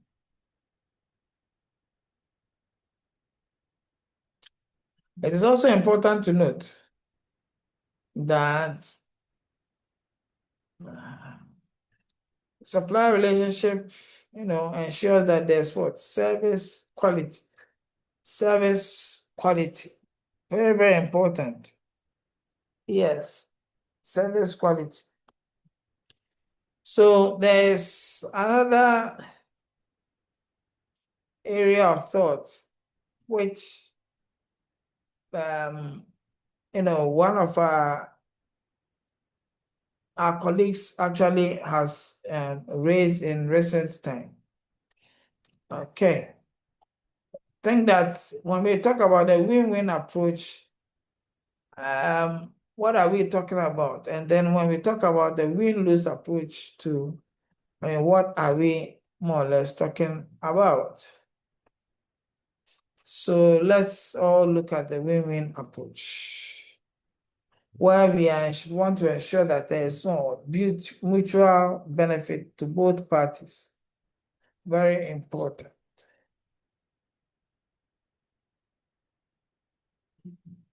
So a win-win negotiations, okay, energy to create value for both parties, ensuring that there's long-term collaboration, sustainable business relationship. Okay, that is indeed what the win-win mandate we should be thinking about. And we will see. So we have collaborative problem solving. If we do not come together as a group to more or less work together, different ideas, work together to more or less just fit in by one, and then that's it. You just leave the rest and all that. That can be problematic. That can be problematic. So identify mutual interest and working towards a shared goal is key. Unfortunately, that is indeed more or less mistakes. That has been more or less, used to shuttle everybody or to shatter everybody. So indeed, for win-win approach, of course, there's this collaborative problem solving thing. There's open communication, everybody share their thoughts, flexible concession, finding creative ways to meet the needs of both parties. Yeah. And again, using open wind power approach, it would definitely ensure that the needs of both parties without compromising core interests are adequately met. As you see, there has to be some long-term perspective with all these. Else, we would have sat here, just sent someone to pick up one bag. I mean, it can indeed suffice for some time. You eat that, intermittently. But of course, it's important to also recognize that with some of these flexibilities that characterizes the win-win approach, it has to be handled carefully. Okay, it has to be handled carefully, especially when it has to do with compromising, some core interests here and there. Okay, it has to be handled carefully. Okay, again, it has some form of long-term perspective. Okay, because then you are indeed the future leaders, and therefore you are placed in high esteem. So using a win-win approach fosters strong collaborations, strong relationships, enhances trust, and also improves supply chain. Okay, it improves the chances of ensuring that both parties beyond the negotiations are able to come together to look at how best they can further explore and have some form of closure to the whole, more or less, the whole discussion and the study. So long-term perspective is what I'm talking about, prioritizing future partnership with the local plus that indeed is used. Now, talking about leverage and power dynamics whilst utilizing bargain effectively. Negotiation dynamics often is looked at the fact that an imbalance of power, okay, where you're looking at some form of imbalance of power where one party has more influence. Okay, so and these things happens in various negotiations. Okay, sometimes you are even intimidated by the presence of certain key figures on a panel. Okay, so understanding the market condition is important. So you have to be aware of the supplier availability, the pricing trends, and competitive alternative. So here you have to be briefed by, what the market is saying. Okay, those market watchers have to brief the team who are going to indeed negotiate. Okay, so that they are all on the same page. That's very, very important. I think that before we continue with the leverage and power dynamics, we have our first break or our break. Yeah. Okay, so enjoy your break. When you come back, we continue 4:30. Okay. See you soon. All right, thank you, Doc.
All right, so welcome back.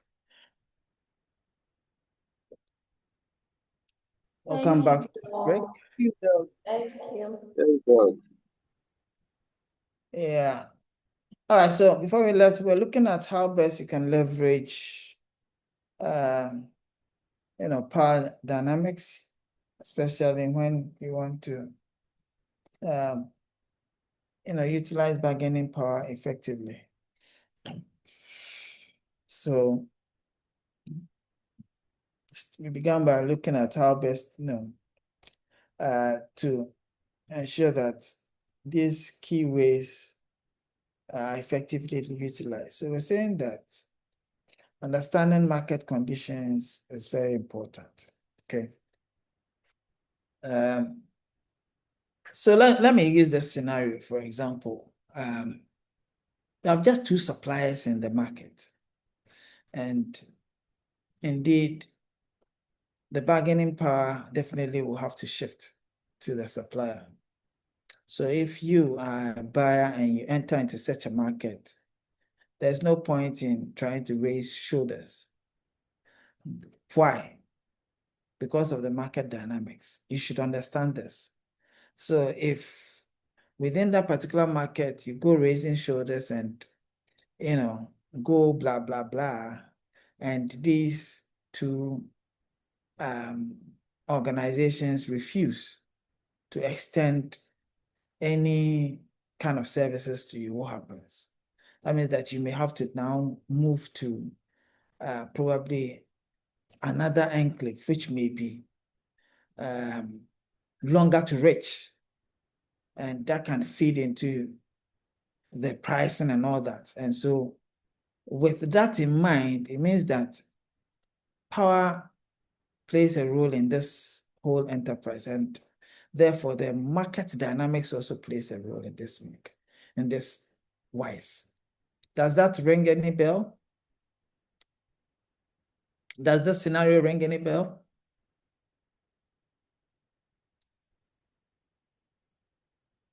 Yes, Doc. Why and how?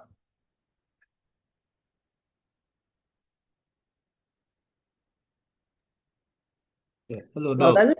yes. Doc, could you please come up with a scenario again? Oh, I'm just saying that. So within the market, let's say, based on the power dynamics that we are talking about, I'm saying that it's important to understand the market conditions. Okay.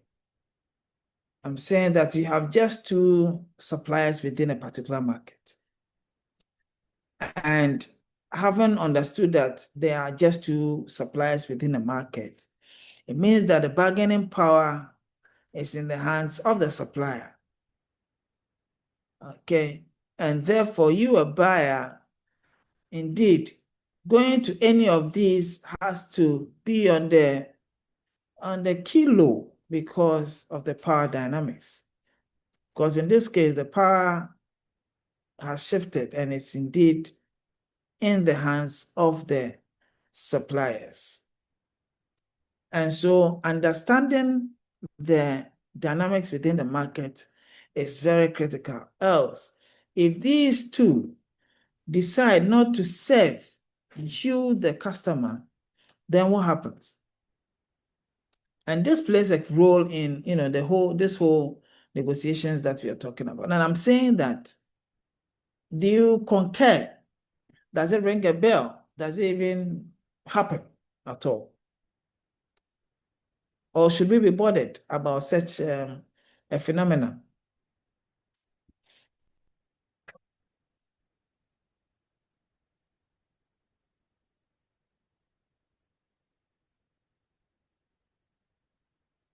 Richard, you said yes, and now I've not heard anything. Look, I'm thinking small. Yes. But I mean, I hope you get what I'm talking about. Oh, yes. So for example, which institution in Ghana is indeed the biggest, the strongest telco?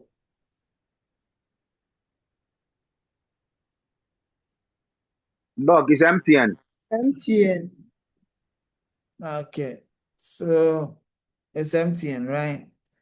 So when you are more or less a newcomer into the market of Ghana, and you want indeed to have satellite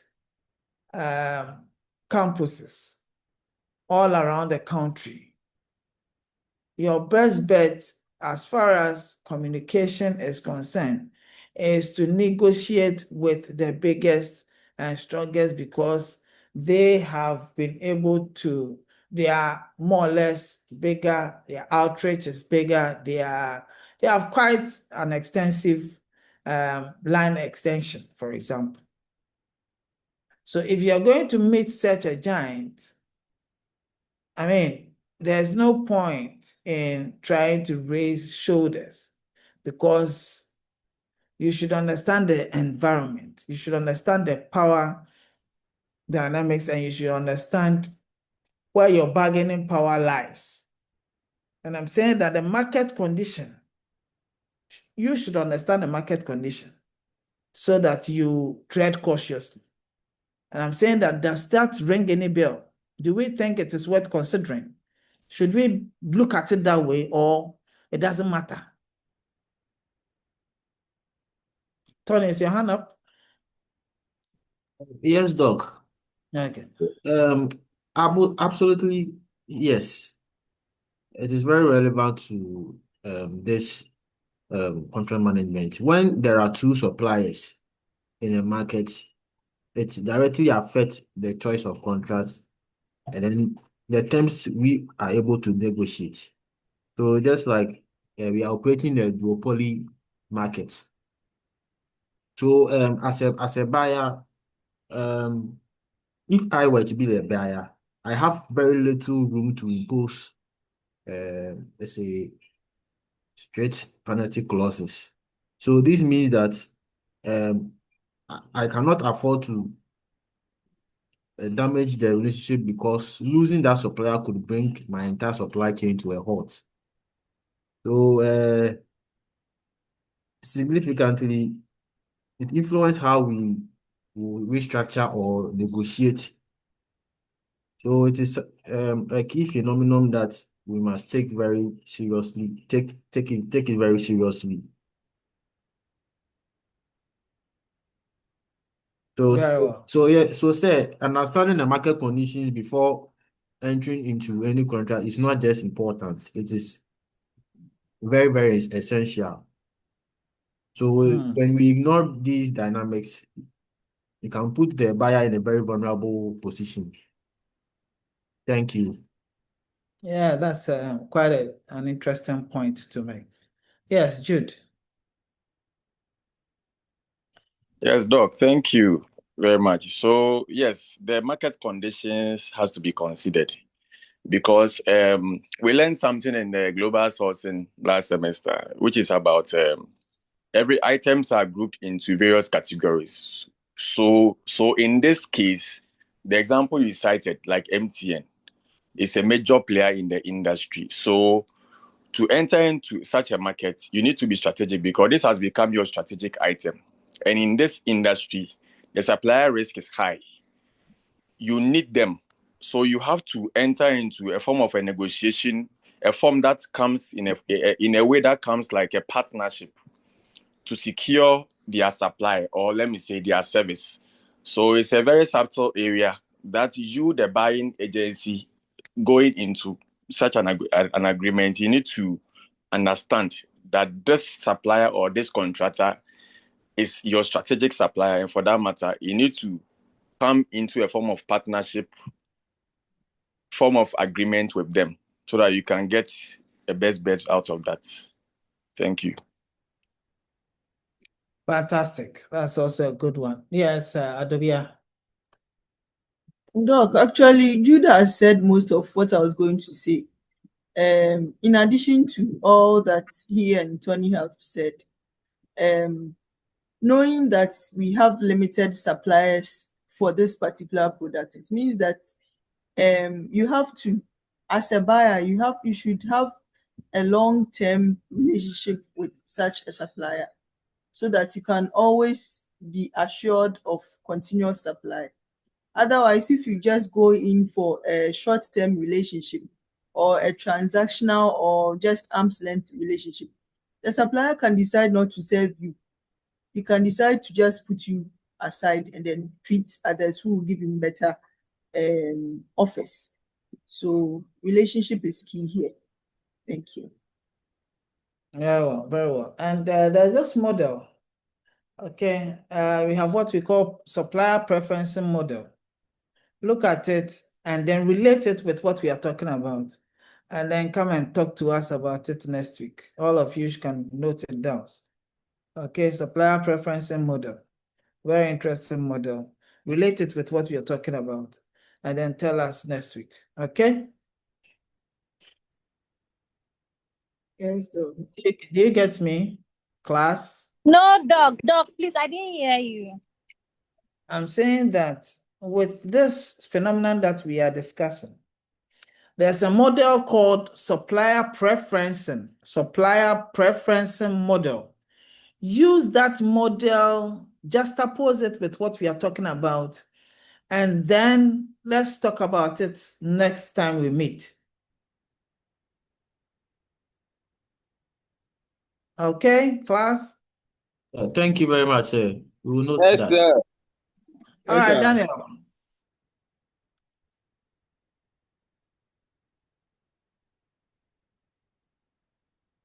Hello, sir. I Yes. wanted to make a little contribution to the question you asked initially. Yes, and I want to use Gasem as example. In just about few years ago, roughly about 10 years ago, when Gasem was the leading producer of cement in this country. When Gasem was Gasem. Come again? When Gasem was Gasem. Yes, when Gasem was Gasem.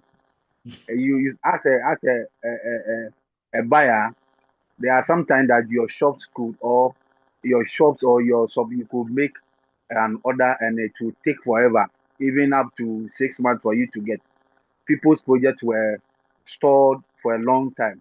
So as a buyer going to the market, you need to have in-depth knowledge of the market, the existence, the dynamics of the market, especially the suppliers that you have, to know what decisions you have to make. So it's very key. Thank you, sir. Okay, that's fine. Tony, are you done? Doc, please, I wanted to chip in something. The Right. scenario that you just gave. Doc, when such situation happens, I think there are certain few things that we can do that the buyer must do to protect his position. Okay. First, the buyer should conduct a thorough market research and the supplier mapping before entering into such engagement. So understanding who is in the market and what power they hold is the starting point for the buyer. And also, the buyer should also focus on building a strong supplier relationship. So when you cannot easily replace a supplier, your best asset is a good working relationship. So you treat them as a partner, not just a vendor or someone you are just going to take items from. Okay. So, Doc, this just a few submissions that the buyer can do to protect his position. Daniel Tete, what do you have to say?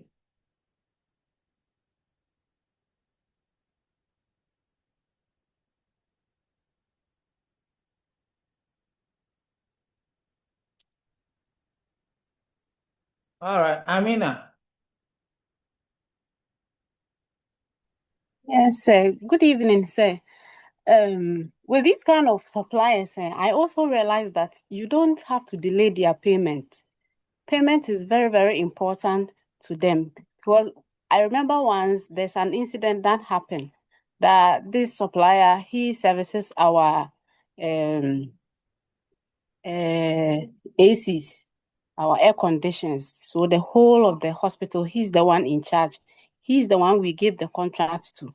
So it came a time, the one who is supposed to prepare his PO delayed. And so his payment delayed, and it was a disaster.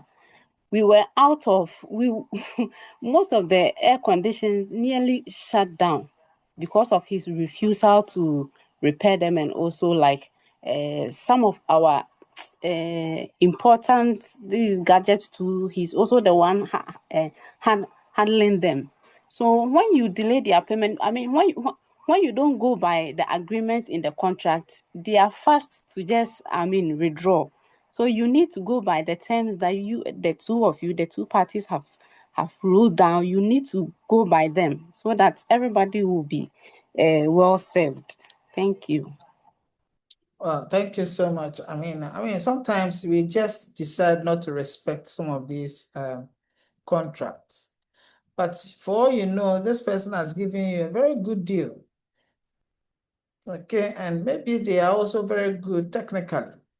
So if you indeed more or less do not take that particular contract seriously, you realize that at the end of the day, you bite the bullet, because you may have to go and then enter into another contract, which then, of course, the pricing formula and everything could be high. That's why it's important here that you study what? The pricing strength, the trends, all right? Okay, understand the market conditions. Part of it is what? Pricing trends. Look at the competitive alternatives, and then you are aware of supply availability. Okay, supply availability. Because when the market dynamics are dying, you realize that the market might not be so comfortable to be in because of lack of some of these suppliers. Okay, and that plays a key role in your survival if indeed you require such services. So it's important for those more or less market conditions to be adequately perused. Okay, so developing alternative options also is very important. Having multiple suppliers, contract options, reduces dependencies on a single provider. That notwithstanding, if the market is such that you have just very few Tony mentioned our duopoly and things like that. If that happens, what do you do? So it's very important. You can only be having the bargaining power if indeed there are several alternatives to look out for. And even that, if you're not careful, as a result of sometimes costs, okay, looking at the least cost scenarios, okay, you may now choose a very unreliable service provider. So using information as power is also very, very important. Okay, so thorough research, as has been espoused by one of you, on other parties' needs and constraints are very, very important. And so also establishing credibility. I mean, what Amina said was very relevant. Now you realize that that particular hospital, if you're not careful, word of mouth may, destroy some, or may have some kind of negative impact on the service provision of the hospital, because once you are able to break, contracts, indiscriminately, it means that you can indeed do it to others. And so, credibility-wise, you realize that there is an issue. So demonstrating that one can indeed rely on your part of the bargain is also very important. So leveraging power strategically definitely secures favorable contract terms, and also makes some, or whittles down risk, okay, whilst maintaining good business relationships. So these are all various areas that has to be really considered during negotiations. Okay, I dare say that better negotiations preparation is key to gaining the requisite contract terms that there is.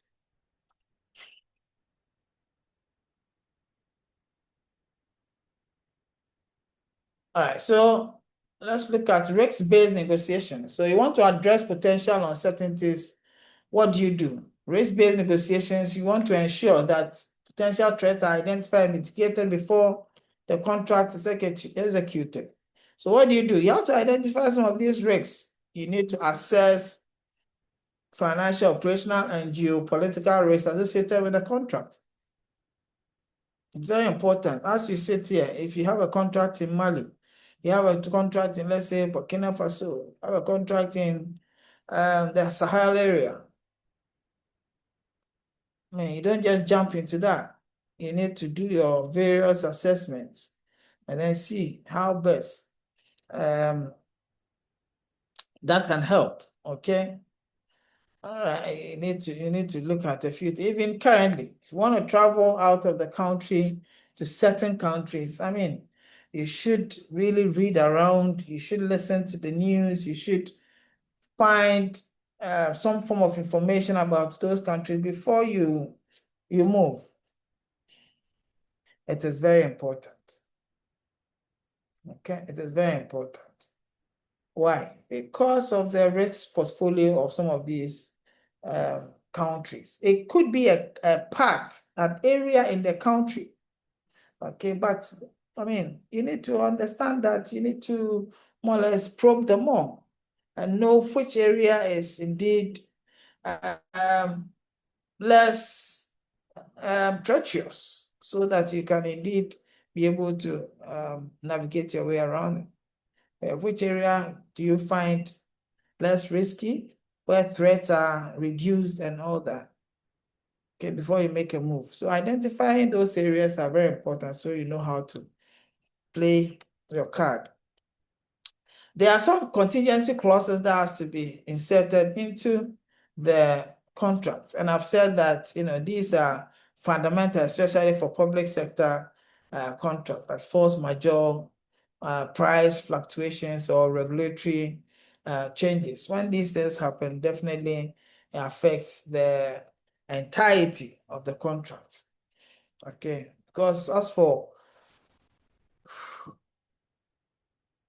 force majeure, there's something that has to be in there so that both parties can address it if it occurs. So you ensure that risk is fairly distributed between the parties to avoid future disputes.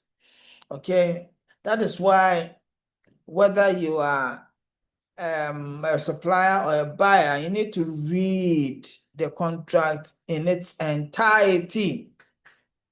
Okay, if you just focus on the areas that are sweet, okay, after signing and commencing execution, you meet the areas that are sour and bitter. By that time, you would have indeed executed to about 70%, and realize that 30% that is left can come crashing, and that can be excruciating. Okay, so indeed we need to look at that. Again, considering performance-based initiatives is also very important. Okay, so as a business entity, you want to reward performance. And so if there's 50% performance done well, you more or less reward. So you go ahead rewarding accordingly, okay? And that can indeed alleviate the underperformance bits that could indeed kick in. So a risk-focused negotiation strategy also minimizes uncertainties, okay? And then it strengthens contract enforcement, as well as ensuring that unforeseen circumstances are avoided right from the word go. Okay, and I think that what I believe in is the performance-based incentives. That's also a fantastic way to go. Okay, that's a fantastic way. Any questions here?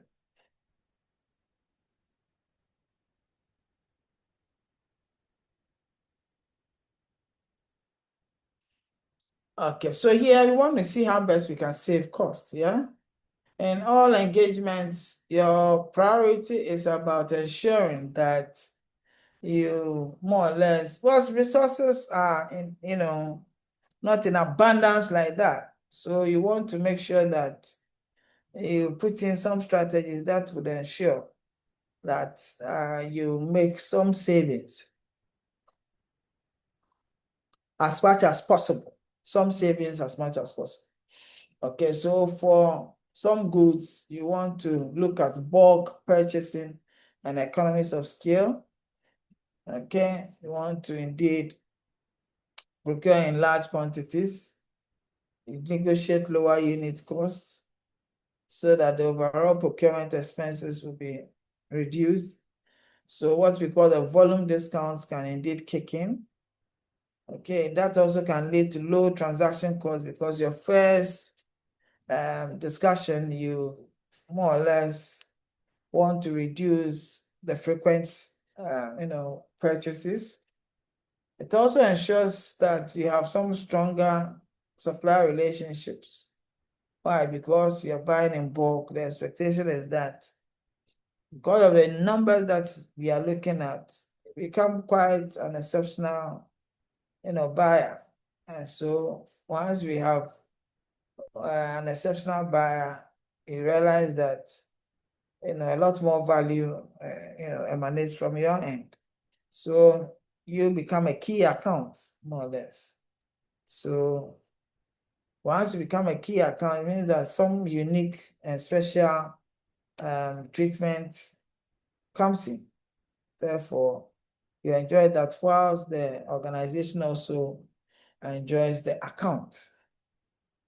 Okay, so even though there are some key barriers as far as space is concerned, and also probably service levels are concerned, that's also a very key strategy to actually use to overcome the cost barrier. Again, we have cost transparency and open book contracts. So open book contract enhances trust and collaboration between buyers and suppliers that provide visibility into cost structures. We want to show the various costs, and normally you come up with such contract because of trust, because you've built some form of partnership. When it comes to issues about money, funds, assets, and things like that, many of the organizations are not comfortable sharing such information. Normally, if you are a small company, you may want to share it with a big company. But the big company will not come down to share any of those stuff with you, especially when they are big enough and you are just a small fly. Okay, so then you can share some pricing, your pricing from them and all that with that big company so that they can help you to grow. Okay, because if you look at the supply preferencing model, those who are indeed fall into the developmental phase, organization the supplier may want to indeed assist in one way or the other. Okay, so fair margins can be negotiated because of how you have indeed come under their feet. Okay, so you have to identify some cost reduction opportunities so that they can assist. Okay, as far as reduction, making sure that the 7 types of waste are adequately reduced as much as possible, then it means that you're making inroads. So look for the 7 types of waste or the types of waste, okay, and how they can be curtailed. So in this wise, you're looking for long-term relationships, okay? You're looking for long-term relationships, and that is what we have indeed tried to push. All right.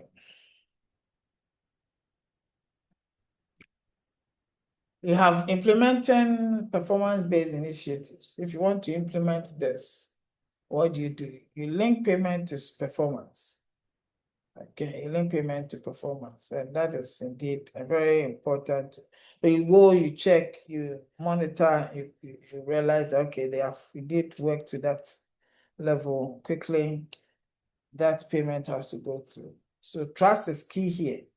But if you link payment to performance, the person have performed, and then you still want to deny the person the requisite payment, of course, that company will not be happy.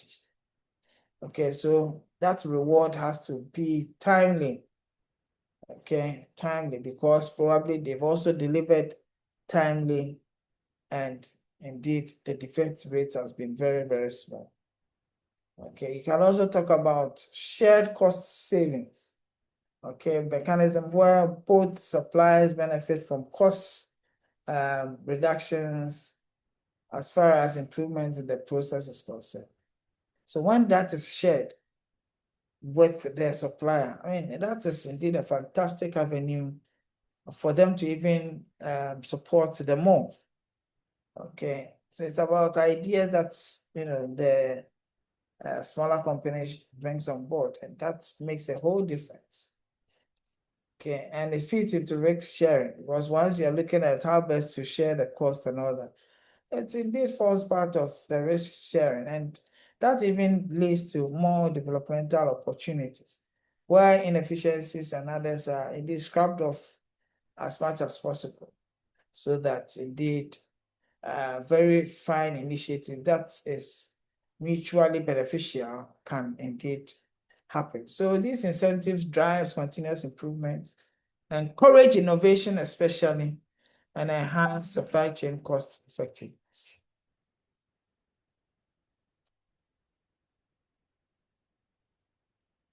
There's also value creation, okay, through negotiations. Okay, let's see what happens as far as value creation is seen. And so you want to enhance supplier collaboration for innovation.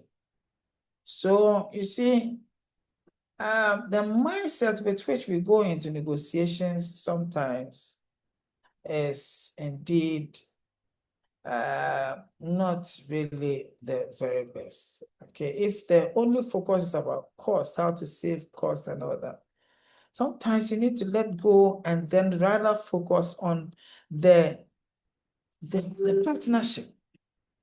Okay, the partnership that has begun, that is where the focus should even lie.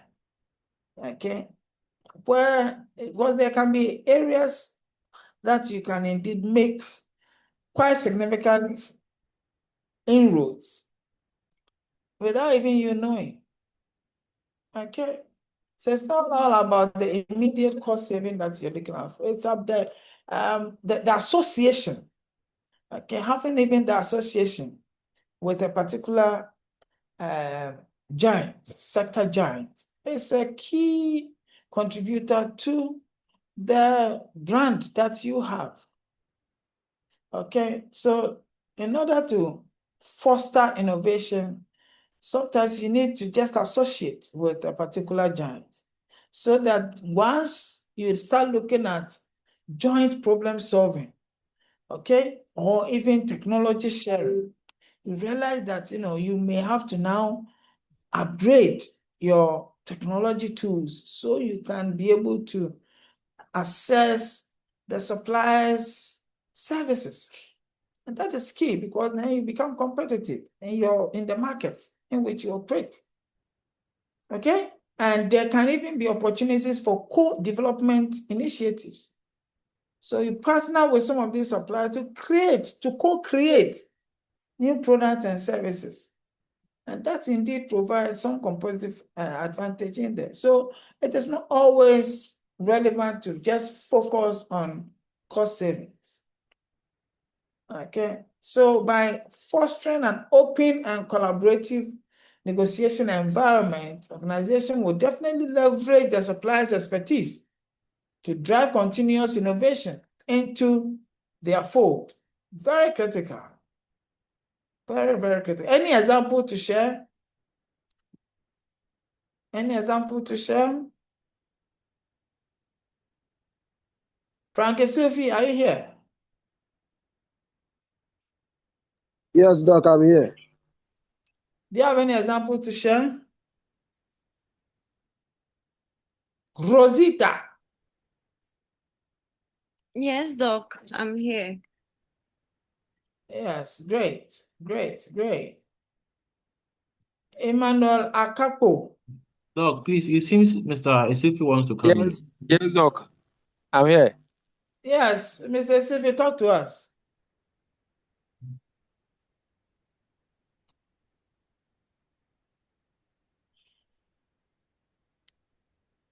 Sifi, are you there? Talk to us. We are all ears.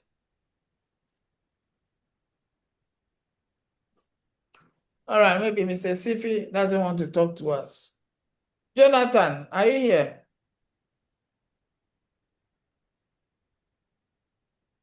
Jonathan Ellie, are you missing?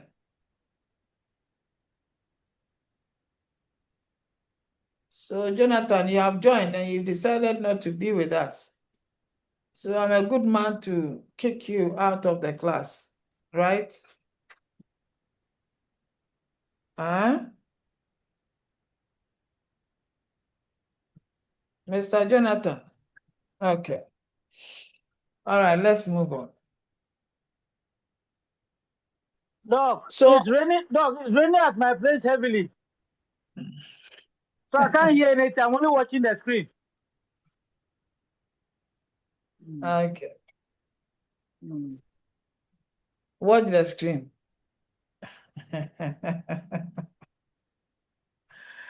Oh, my. Okay, so let's move on. It is also crucial, especially now, to be looking at sustainability clauses. So for us in supply chain, sustainable supply chain is critical because indeed it's part of the sustainable development goals or agenda.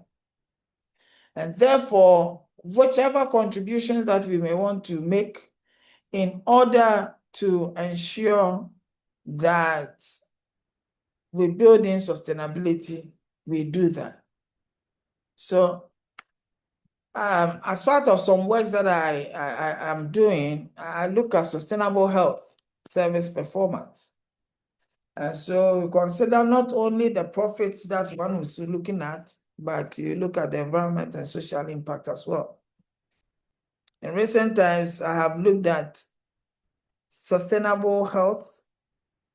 I'm looking at sustainable urban mobility, and then sustainable port services. That also is something that is on the agenda. Okay.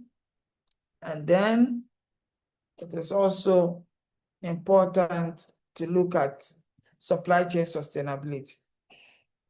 So these are all areas that one has to indeed be able to consider and make sure that modern contract negotiations see some of these corporate social responsibility in there.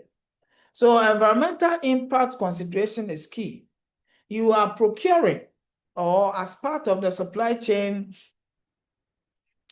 strategy, it's important that some of the products that are supposed to be procured are have built-in environmental consciousness. So, for example, how is a particular packaging done for various products and services that you want to procure into the organization? Okay, these are very, very significant and monumental. All right. And so as supply chain experts or as negotiators, it's important that you look out for some of these.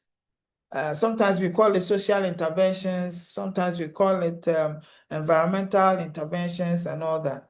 All that is very important. For example, ethical sourcing requirements. Okay, making sure that the supplier adhere to fair labor practices. I mean, why in recent time, I think it was in PAC, Public Accounts Committee, where in a secondary school or so, the laborers were underpaid. They were being paid below the minimum wage of Ghana. And I was saying, wow, why do you do that? If you can just take about 4 casual workers or workers and pay them the minimum wage, it is better than take 10 and give them anything that you want. Because you think that they come again? They give them 250. 250, yes, Frank. They give them 250 cedis. Frank, that is your afternoon lunch. Your lunch. So is it weekly or monthly? Monthly. You tell me. Yeah, we can I think that sometimes as master students, you need to be watching some of these things. I mean, you can just in your spare time just go. I mean, I think it's being recorded on YouTube. Look at it and learn a few things out. Well, it is really a learning process and a learning curve for anybody.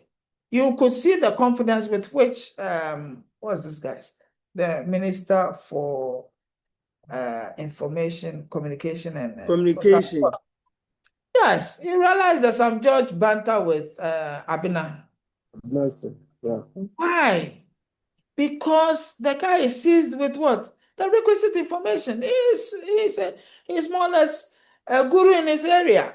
He brought down that assertion that, hey, when it comes to this, my area, talk. You understand? Let me explain things better to you because I sit there. And that is what we want every one of you to become. Very confident people who know, who are worth their salt. So when you start talking, people can challenge you. So you need to watch some of these things and then arm yourself. So ethical sourcing requirements, key. You can explain why. Why should we look at that? Should we make sure that, there's fair labor practices, there is responsible acquisition of raw materials and the likes? Okay? Look at what we are doing with our environment as far as this galamsey thing is concerned. It's all part of it. It's all part of it. Okay? So this environmental and ethical, so you're getting gold. How are you getting it? Are you buying from only the giants? Anglo Gold and Gold, are they the only ones who are producing for you, or you buy from these galamseyers? If you are buying from the galamseyers, then what are you doing? Then what are you doing? Then everything that's happening in our environment, you should be, you should be responsible for that. Because if you're not buying, they won't mine. And then appropriate places, they won't. But if you go to them and you are buying from them, then it means that you're encouraging it. Simplicity. So as far as some of these sustainability clauses are concerned, you need to also be thinking about how best to manage waste. So your KPIs, you should be having some circular economy principles in there. What are the recycling objectives? What are this? How do you minimize waste? What are the strategies? All that has to be in your contract, a contract of what is sought in modern 21st century. That is what we want to see. Sustainability agenda should be in there. Okay? We need to go beyond just the 10% that we think about to prudence. To prudence, to better practices, appropriate practices, sustainable practices that will help the country, unlike the individualism that we've seen over time. All that we think about is our house and 10 Land Cruisers. That's all. 10 houses, 10 Land Cruisers. That's all. Whatever happens to the country, bungalas. Don't care. All these things are things that we need to. Look, when you travel around, in some countries, you don't even see one Land Cruiser, one. Recently, I was in some country. I didn't see one. I'm telling you, one Land Cruiser. And you think that they are poor. All the roads, I didn't see any pothole. All the roads are tarred. Oh, let's say if it's Accra, everywhere in Accra, it's tarred. All roads. So when you do that, when you're able to fix all roads, what will be the need for a Land Cruiser? Maybe unless you're going to more or less the very hinterlands. Even within those hinterlands, the roads are fixed. Okay? So we should start engaging in that arena than to be thinking of just ourselves and our families and that kind of a thing. I was speaking to an Indian guy, an Indian professor recently, and we started talking about India.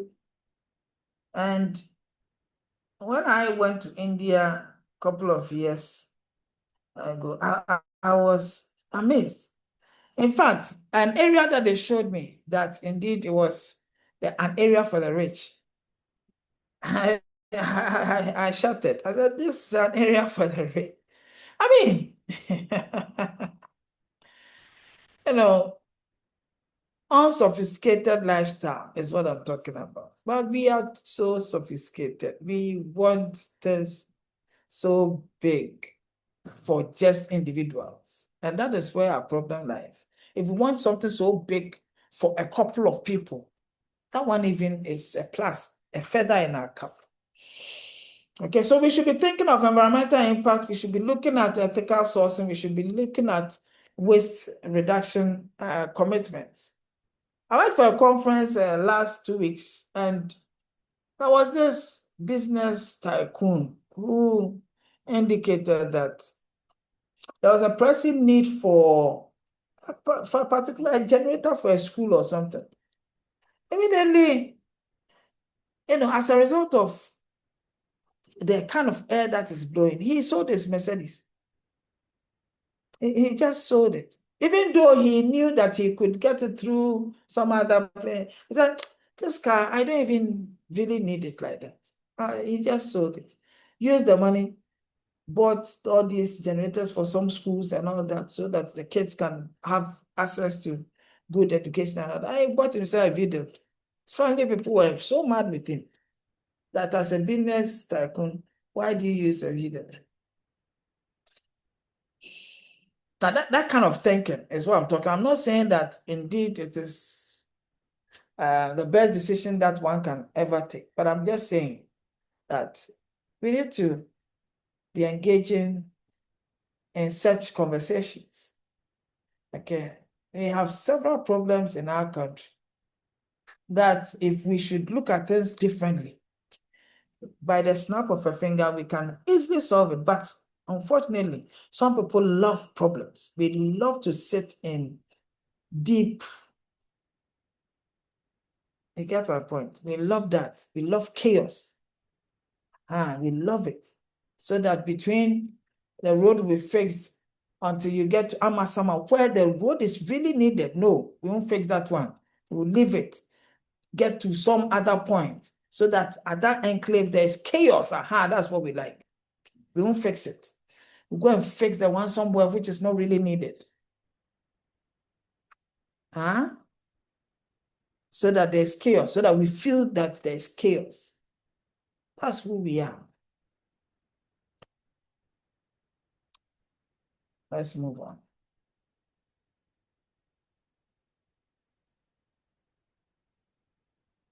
Utilizing long-term partnership agreement. Again, it's important that we look at the long term. I think that this has been adequately espoused by many of you. Okay, where long-term agreement is encouraged. Okay, so the key benefits here is that there's some form of predictability when it comes to cost management. Okay, so you negotiate stable pricing structures, okay, which can indeed stand the test of time over a period. So more or less some kind of hedging, yeah? Some kind of hedging can happen. And if you build good partnership with, your suppliers, you can indeed enjoy that, You can indeed enjoy that. Okay, so that's why nothing beats excellent supply relationships. Very, very important. Okay, it also increases supplier commitment. They are committed to you. They can give you extensive period for you to pay. It's just that the Ghanaian and discipline. Immediately you start giving them that concession, that is where they start firing cash like nobody's business instead of infusing the money into the business. No, they can't wait for 5 years to grow the business to some level. No, immediately some cash start coming, you start giving them extended credit. That's when you see them just blowing the cash. You can't just wait. Increased suppliers' commitment is what we are talking about, where long-term contracts encourage suppliers to invest in process improvement and quality enhancement. Invest in that first. Make sure all the areas are adequately secured before you start blowing. And they'll blow in no time, then salary starts delaying. Then they start laying people off. Said, I'm going to start all over again. Why? Because of waste. Because of waste. Any small investment, you see that they are running to put their money into it instead of being committed to their company. So supply chain resilience is also something that is advantageous as far as building long-term partners is concerned. Okay, because you have reliable partnerships, you avoid disruptions, unwarranted delays. There's always continuity in supply. Why? Because you have indeed become part of a robust supply chain. And a robust supply chain indeed has the propensity to enhance the supply chain surplus. How? By enhancing customer value and also reducing supply chain costs. That is where the surplus indeed blossoms. And when it blossoms, every entity or every particular stakeholder within the chain indeed becomes profitable. Okay, so strategic long-term agreements create mutual benefits, ensure that the supply engagement is enhanced, and also supply chain efficiency is maximized. But there are some common pitfalls in contract negotiations, which is important for us to look at. Any questions so far? Any questions? How do you build CSR in your contracts? How do you do that? Or what do you do to infuse that into your contracts?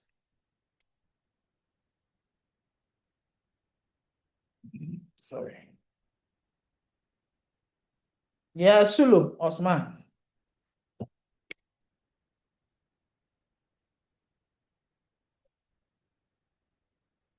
Aladdin, are you here with us? Okay, Aladdin is not here with us. So let's talk to Gordon Butri.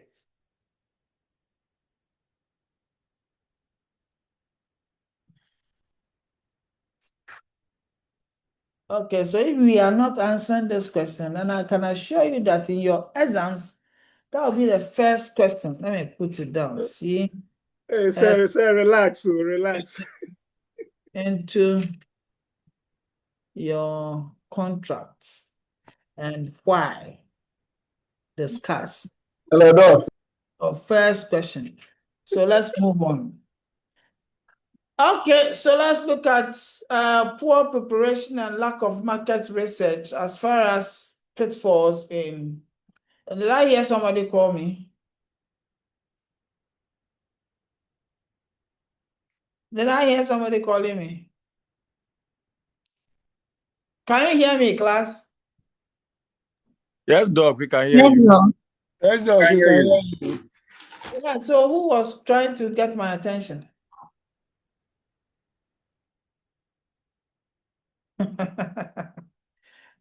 Somebody called dog, and nothing. So Some of us didn't get the, some of us didn't get the question clearly. That was I was trying to do it. God, please, I'm the one. Gordon Butchie.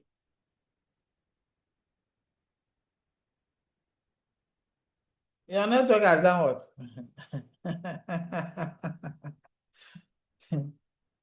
Gordon Butchie.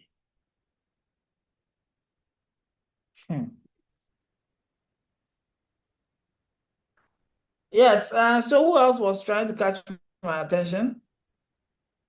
Butchie is not responding. Doug, please, I wanted you to repeat the question. So I was just saying that you have CSR. I'm saying that how do you infuse that into your contracts? And why is that beneficial? So, did you hear me now? Yes, sir. Okay.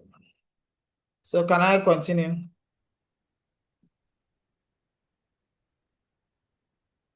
Can I continue? Yes, please. Okay. All right. So poor preparation and lack of market research can be injurious to any negotiations that may have to happen. Why?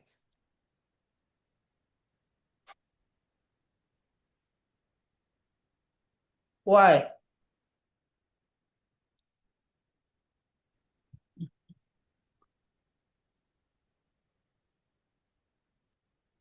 Rosita. Yes, Doc, I'm here. Why? Doc, can you please repeat the question for me? I didn't really get it.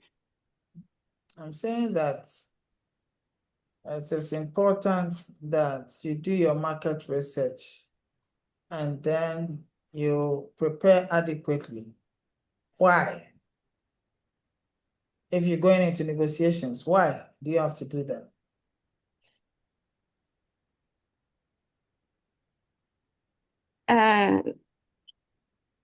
So if you are adequately prepared, it helps you understand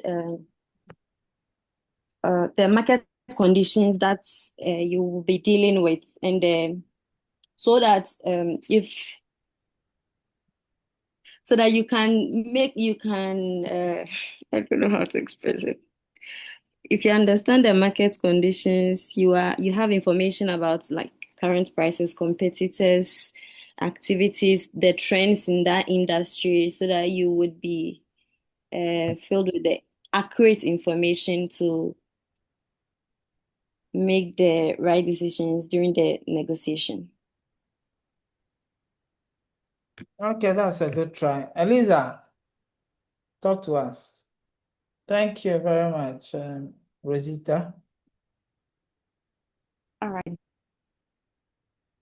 Eliza, is it Eliza or Eliza?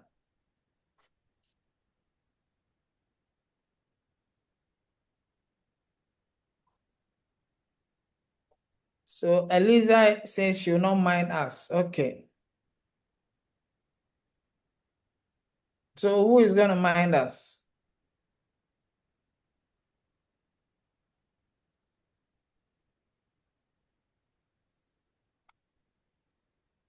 Doug. Yeah. Yes.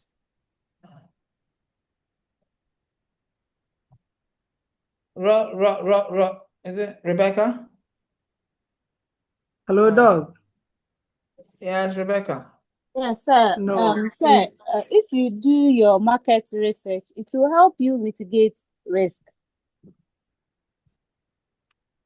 How? Because the market research will give you information about the contract you are going into, or whoever you are signing the contract with. It will give you more information on the part of the business you want to do. Maybe you are constructing road and you are going to sign a contract with a supplier. When you do your market research, it would help you know the materials that the supplier will use to construct the road and other information that you need when it comes to the constructing the road. So when the supplier quotes a price, you will be able to negotiate well. Okay, so you are aware you're on video, right? Yes, sir. Okay. All right, so that's good. That's a good one. That's nice. Thank you. Awuzi Rosemary. Where is she? Hello, Doc. Hello, Doc. Well, it's talking about infertility and all those things. Will you be able to pay attention to us? Doc, please, where I am is very noisy. Because you are talking about infertility. How will you listen to us? Okay, Gabriela, talk to us. Doc, please, I think it will also reduce cost. So for the example that my colleague was saying, when you go out to do your research on markets, at the market side, you end up knowing the prices there. So when they come and then they are giving you the prices, you know how you are going to negotiate with them. You are not just going to accept whatever they bring. You also go to the market for your research before they come. So I think it reduces cost too. Okay, great.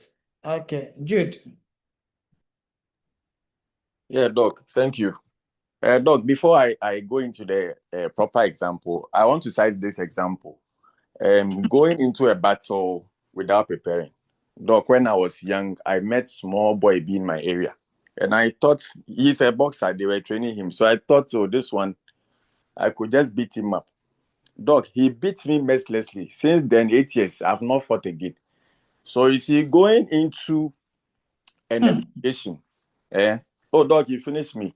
Going into a negotiation with the market research, it helps you to gather all the necessary information. This will let you know whether you are in the buyer's market or the seller's market. If you realize you are in the seller's market as a buyer, this will help you to know what kind of negotiation you should go in for, whether adversarial or long-term. So now, let's say I'm going into a negotiation, I've done my market research and I understand that I'm in the seller's market. And the seller, for instance, in this case, is actually the people I need. They are critical to my business survival. So I will now go in with partnership ideas, how to bring them on board to grow the business as a win-win situation. So going into a negotiation with the market research, it helps a lot to know your stand and what to negotiate for. Thank you. Fantastic, fantastic. Yes, Tony and then Daniel. Yeah, Doc, thanks so much. When negotiations are poorly handled, the buyers tend to rely on whatever information the supplier puts on the table without questioning or verifying it. So this means the buyer may walk away with a completely wrong understanding of the market. For instance, accepting inflated prices as the norm, or believing certain goods are scarce when they are actually readily available. So now, sir, this is where the link to adversarial relationship becomes very critical.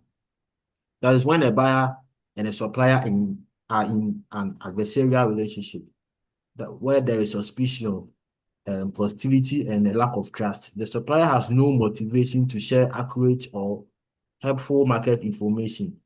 And in fact, they may deliberately withhold or distort information to protect their own interest and maintain their upper hand. So this means that poor negotiations, which breed adversarial relationship, directly destroy the quality of market intelligence available to the buyer. So the buyer cannot get a honest pricing data, or they cannot understand the true supplier condition and cannot make informed procurement decisions.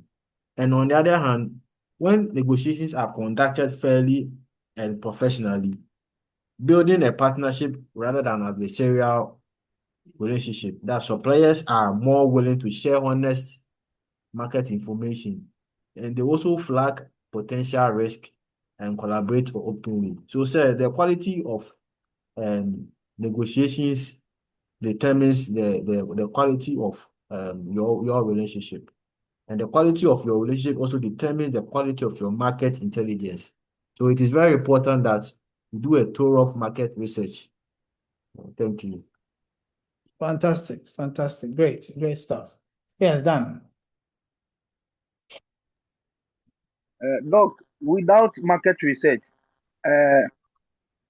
whoever tries to go into a contract, you are just like a blind man trying to cross a road without even a walking stick, because you totally be in the dark. Market research gives you the opportunity to be able to, for instance, you might think that this is what actually you want. By doing market research, you know that there are other products or commodities, or there are other players in the market that you might need, either than even the one that you intentionally or initially wanted to go into the contract with. So it helps you identify some opportunities that can help you as a company and the individual. It also helps you to reduce the risk of going into contract without necessarily knowing much about the set product or the industry. So, Doc, for instance, I want to bring it down to the barest minimum. Let's assume that somebody wanted to go into water business, and because Wk3 Ghana is there, you think that Wk3 Ghana, because you'll be hearing the name, it's a good company, so you just want to jump into it. But when you do a market research, you know that going into agreement with Wk3 Ghana to sell their water will not give you much profit like the other ones that are existing in the market. Thank you, sir. Okay, that's also a good one. Yes, I think Dembele, your hand is down? Yeah, Doc, I just wanted to make a small contribution. So this market research is not always good for the client. From the supplier side too, it also helps. For example, my company, we use this market research also to set our prices. So when we are supplying, we know there's this product mostly we can't get on the market in West Africa. So once we bring them from Europe, we do not accept any low prices, any low price that the customer can want to buy the product. So we know with the market research, we're able to position ourselves very well. And sometimes we even decide to increase to make more margin. Okay. That's also a good one. Yes, Isaac.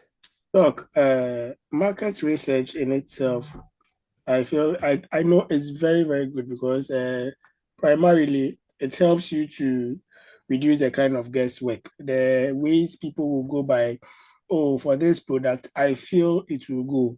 Or I think when you do a research, you're able to come out to know really if it will work or not. Because you can gather the facts, gather what has happened, use previous experiences, and then you'll be able to take a concrete decision to know whether to go in or not. It also helps to do away with assumptions there, where you come and assume that the things are being, meanwhile they are not. When you do the research, it gives you some opportunity to know the actuals on the ground, and then also helps you to get some things right. We can equally talk about better marketing. Should you venture in, then you can now tell that, oh, so when I looked at this, like the example that Daniel cited with the Voltic, you realize that there's Voltic, the pure water sachet, there's Voltic Cool across Ghana. But when you take a deep look at it, you notice that it is not actually that same company that is doing that. It's a franchise. Some people have taken a franchise and then they are operating under the umbrellas of Vorticool. So wherever you go, you see Vorticool. But apparently there are some that even when you taste the water, is that bad. Okay, but so when you do a market research, assuming you want to enter into the water business, you do a market research, then you can tell that, oh, so this and this is what is really happening on grounds. So if I'm to enter, what do I do? Then at least, then it can also help to beat up with competition, because once you know there's someone in, now I'm also coming in with the same product. I'm coming to sell to the same people, the same clientele base. What do? Do I try to reduce mine, or I try to a way that can make me fit into the environment, into the society, so that at the end of the day, whatever that I have inputted, I'll be able to make it and then gradually recoup my capital and then make my gains. Thank you.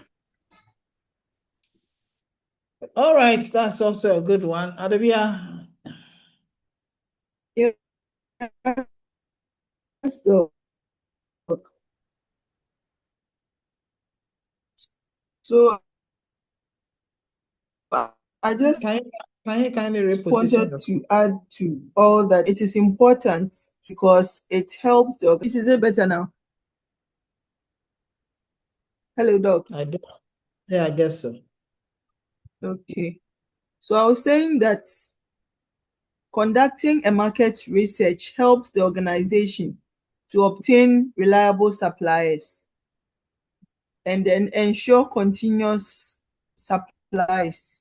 It also helps with fair prices because you have done an extensive research, so you'll be able to negotiate for fair prices. It also helps for the company to secure quality goods and services, as well as reducing risk. And it also helps the organization to make informed decisions. Thank you. Very well, very well, very well. Okay. Great.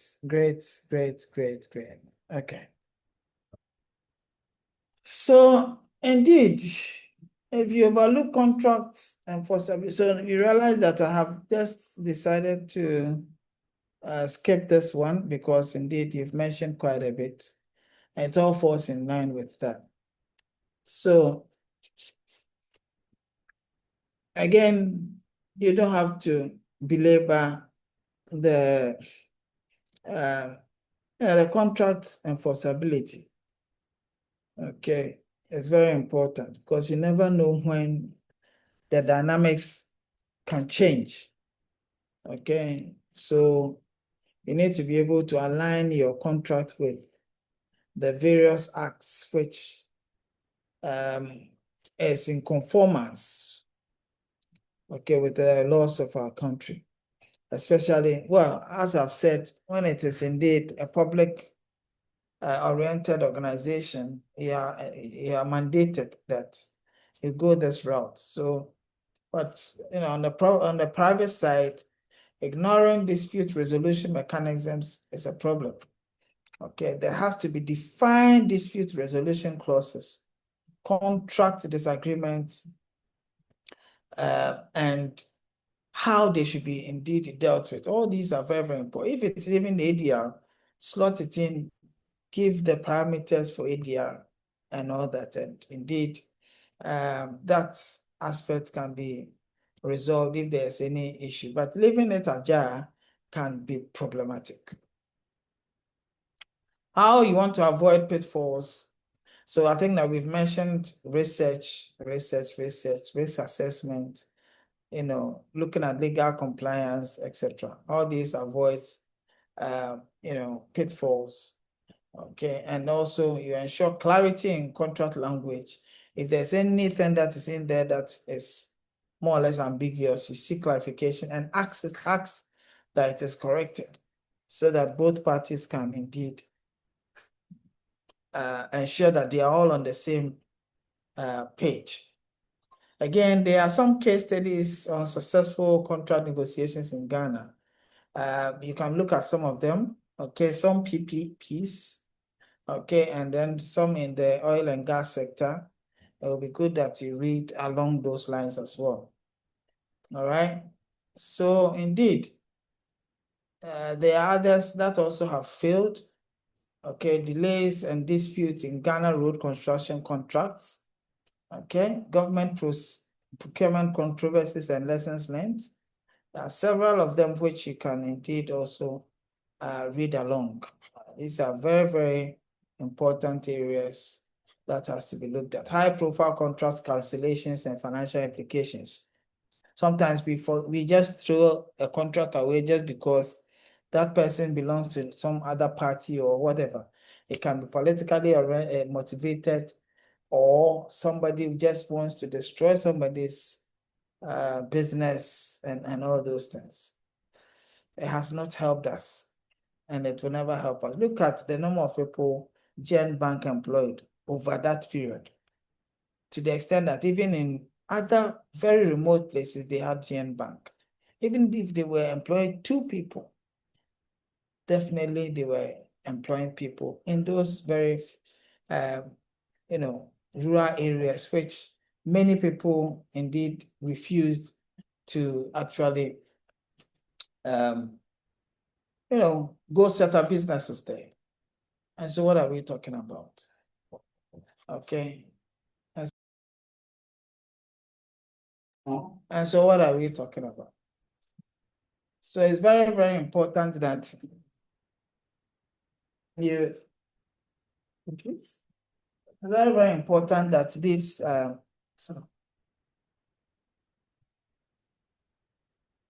just a moment, please. Okay, all right, we'll talk.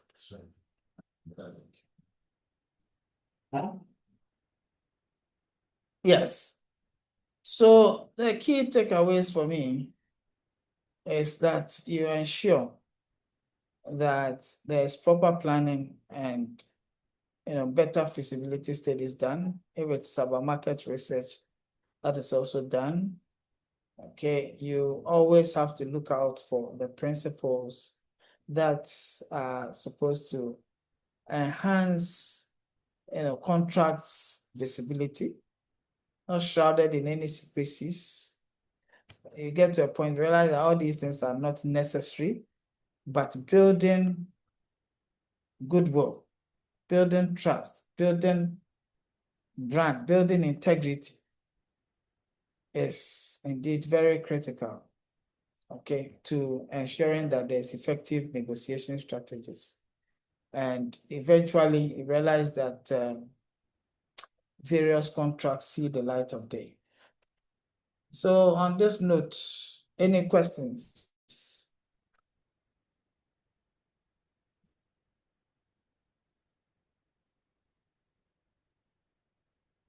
Any questions?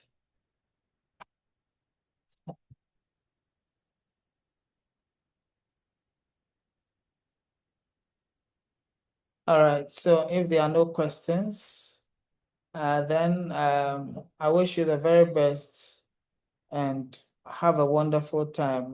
Next week, when we meet, we're going to talk about procurement contracts. So kindly take a look at that, okay? Yes, Tony. Thank you. Look, thanks so much. We sincerely thank you for today's lecture on contract management. What you taught us was very insightful. It was practical and also enriching. So, as a class, we are truly grateful for your time and your expertise. And so, we are looking forward to our next session with you next week. And I've also sent the class list to you. And also, I'll be ready to receive any further instructions from you. Thank you very much. Okay, thank you. So as I intimated, I want us to have our presentations done next week. Okay. So I'll just do the class groupings and then I'll share. Okay. I hope you remember our assignment. Right? That will usher us into procurement contracts. Yeah. It'll be a good experience. Tony, don't tell me you do not know that we have an assignment. If anything, go and ask Isaac, McQueen, Adobia, and others. Don't come and ask me because they know. Even Amina knows. So please. Rosita is very much aware. Due to 4 has even started doing his presentation slides. So please ask them. Yes, what can I say? What can I help you with? Jude.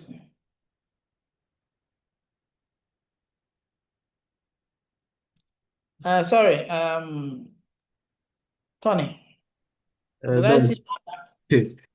Doc, please. That's exactly what I wanted to ask. And I'm saying don't ask me, ask them because they know.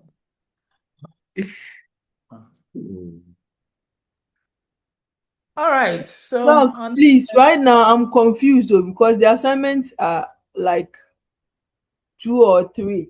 You said we should read on procurement contract. Tell me Yes, about Doc. that. One is what? You said we should read about procurement contracts. You also said that we should read about supplier preferencing model. Okay. Yes. Mm-hmm. And then I remember somewhere last week you said that we should read about what was that again? You said we should read If you about don't the remember, don't procurement worry. cycle. Development Bank. Doc, you said we should read about the procurement cycle. So and It was identify some understanding gaps. procurement gap. Please, one at a time. One at a Gabriela, time. can you allow me to finish, please? Okay, please. Doc, so you said we should read about the procurement cycle and identify some gaps in respect to the public sector and find ways to avert them. So right now, I don't know which one So is the that is your assignment. Okay. Okay. All right. That is what I want you to work on. Okay. Your the supplier preference model. Did I mention that it's an assignment? I didn't. Did I say that the assignment is what I'm talking about? And that is exactly what you have mentioned. So let's stay on the same assignment. These ones I'm saying read about them. But this is an assignment that I need results. Okay, I need results. Thank you so much. Sir. Is everyone okay with the assignment? Yes. Doc, the slides. Slides, okay, I'll give it to your course rep now. Doc, please, where I am is very noisy. I didn't really hear today's class. Please, will I be able to get the recording? You can ask your course rep. Okay, thank you. So you've never asked your course rep about recording before? Really? Oh, Okay. sir, sometimes you have been posting it in a group. Okay, that's fine. All right, so on that note, I wish you the very best of the evening. Have a wonderful time, okay? And keep in touch. Those who don't send messages and say nothing until the next class, and you realize that you come and sit in the exams room, and that's where you start smiling at me. In your next exam, nobody should smile at me. Doc, please share your contact. Please share your contact with us. I won't share my contact. We beg. We beg. You know who to ask for my contact. Yes, Doc. All the best. Bye-bye. So thank you, Doc. Bye. Yeah.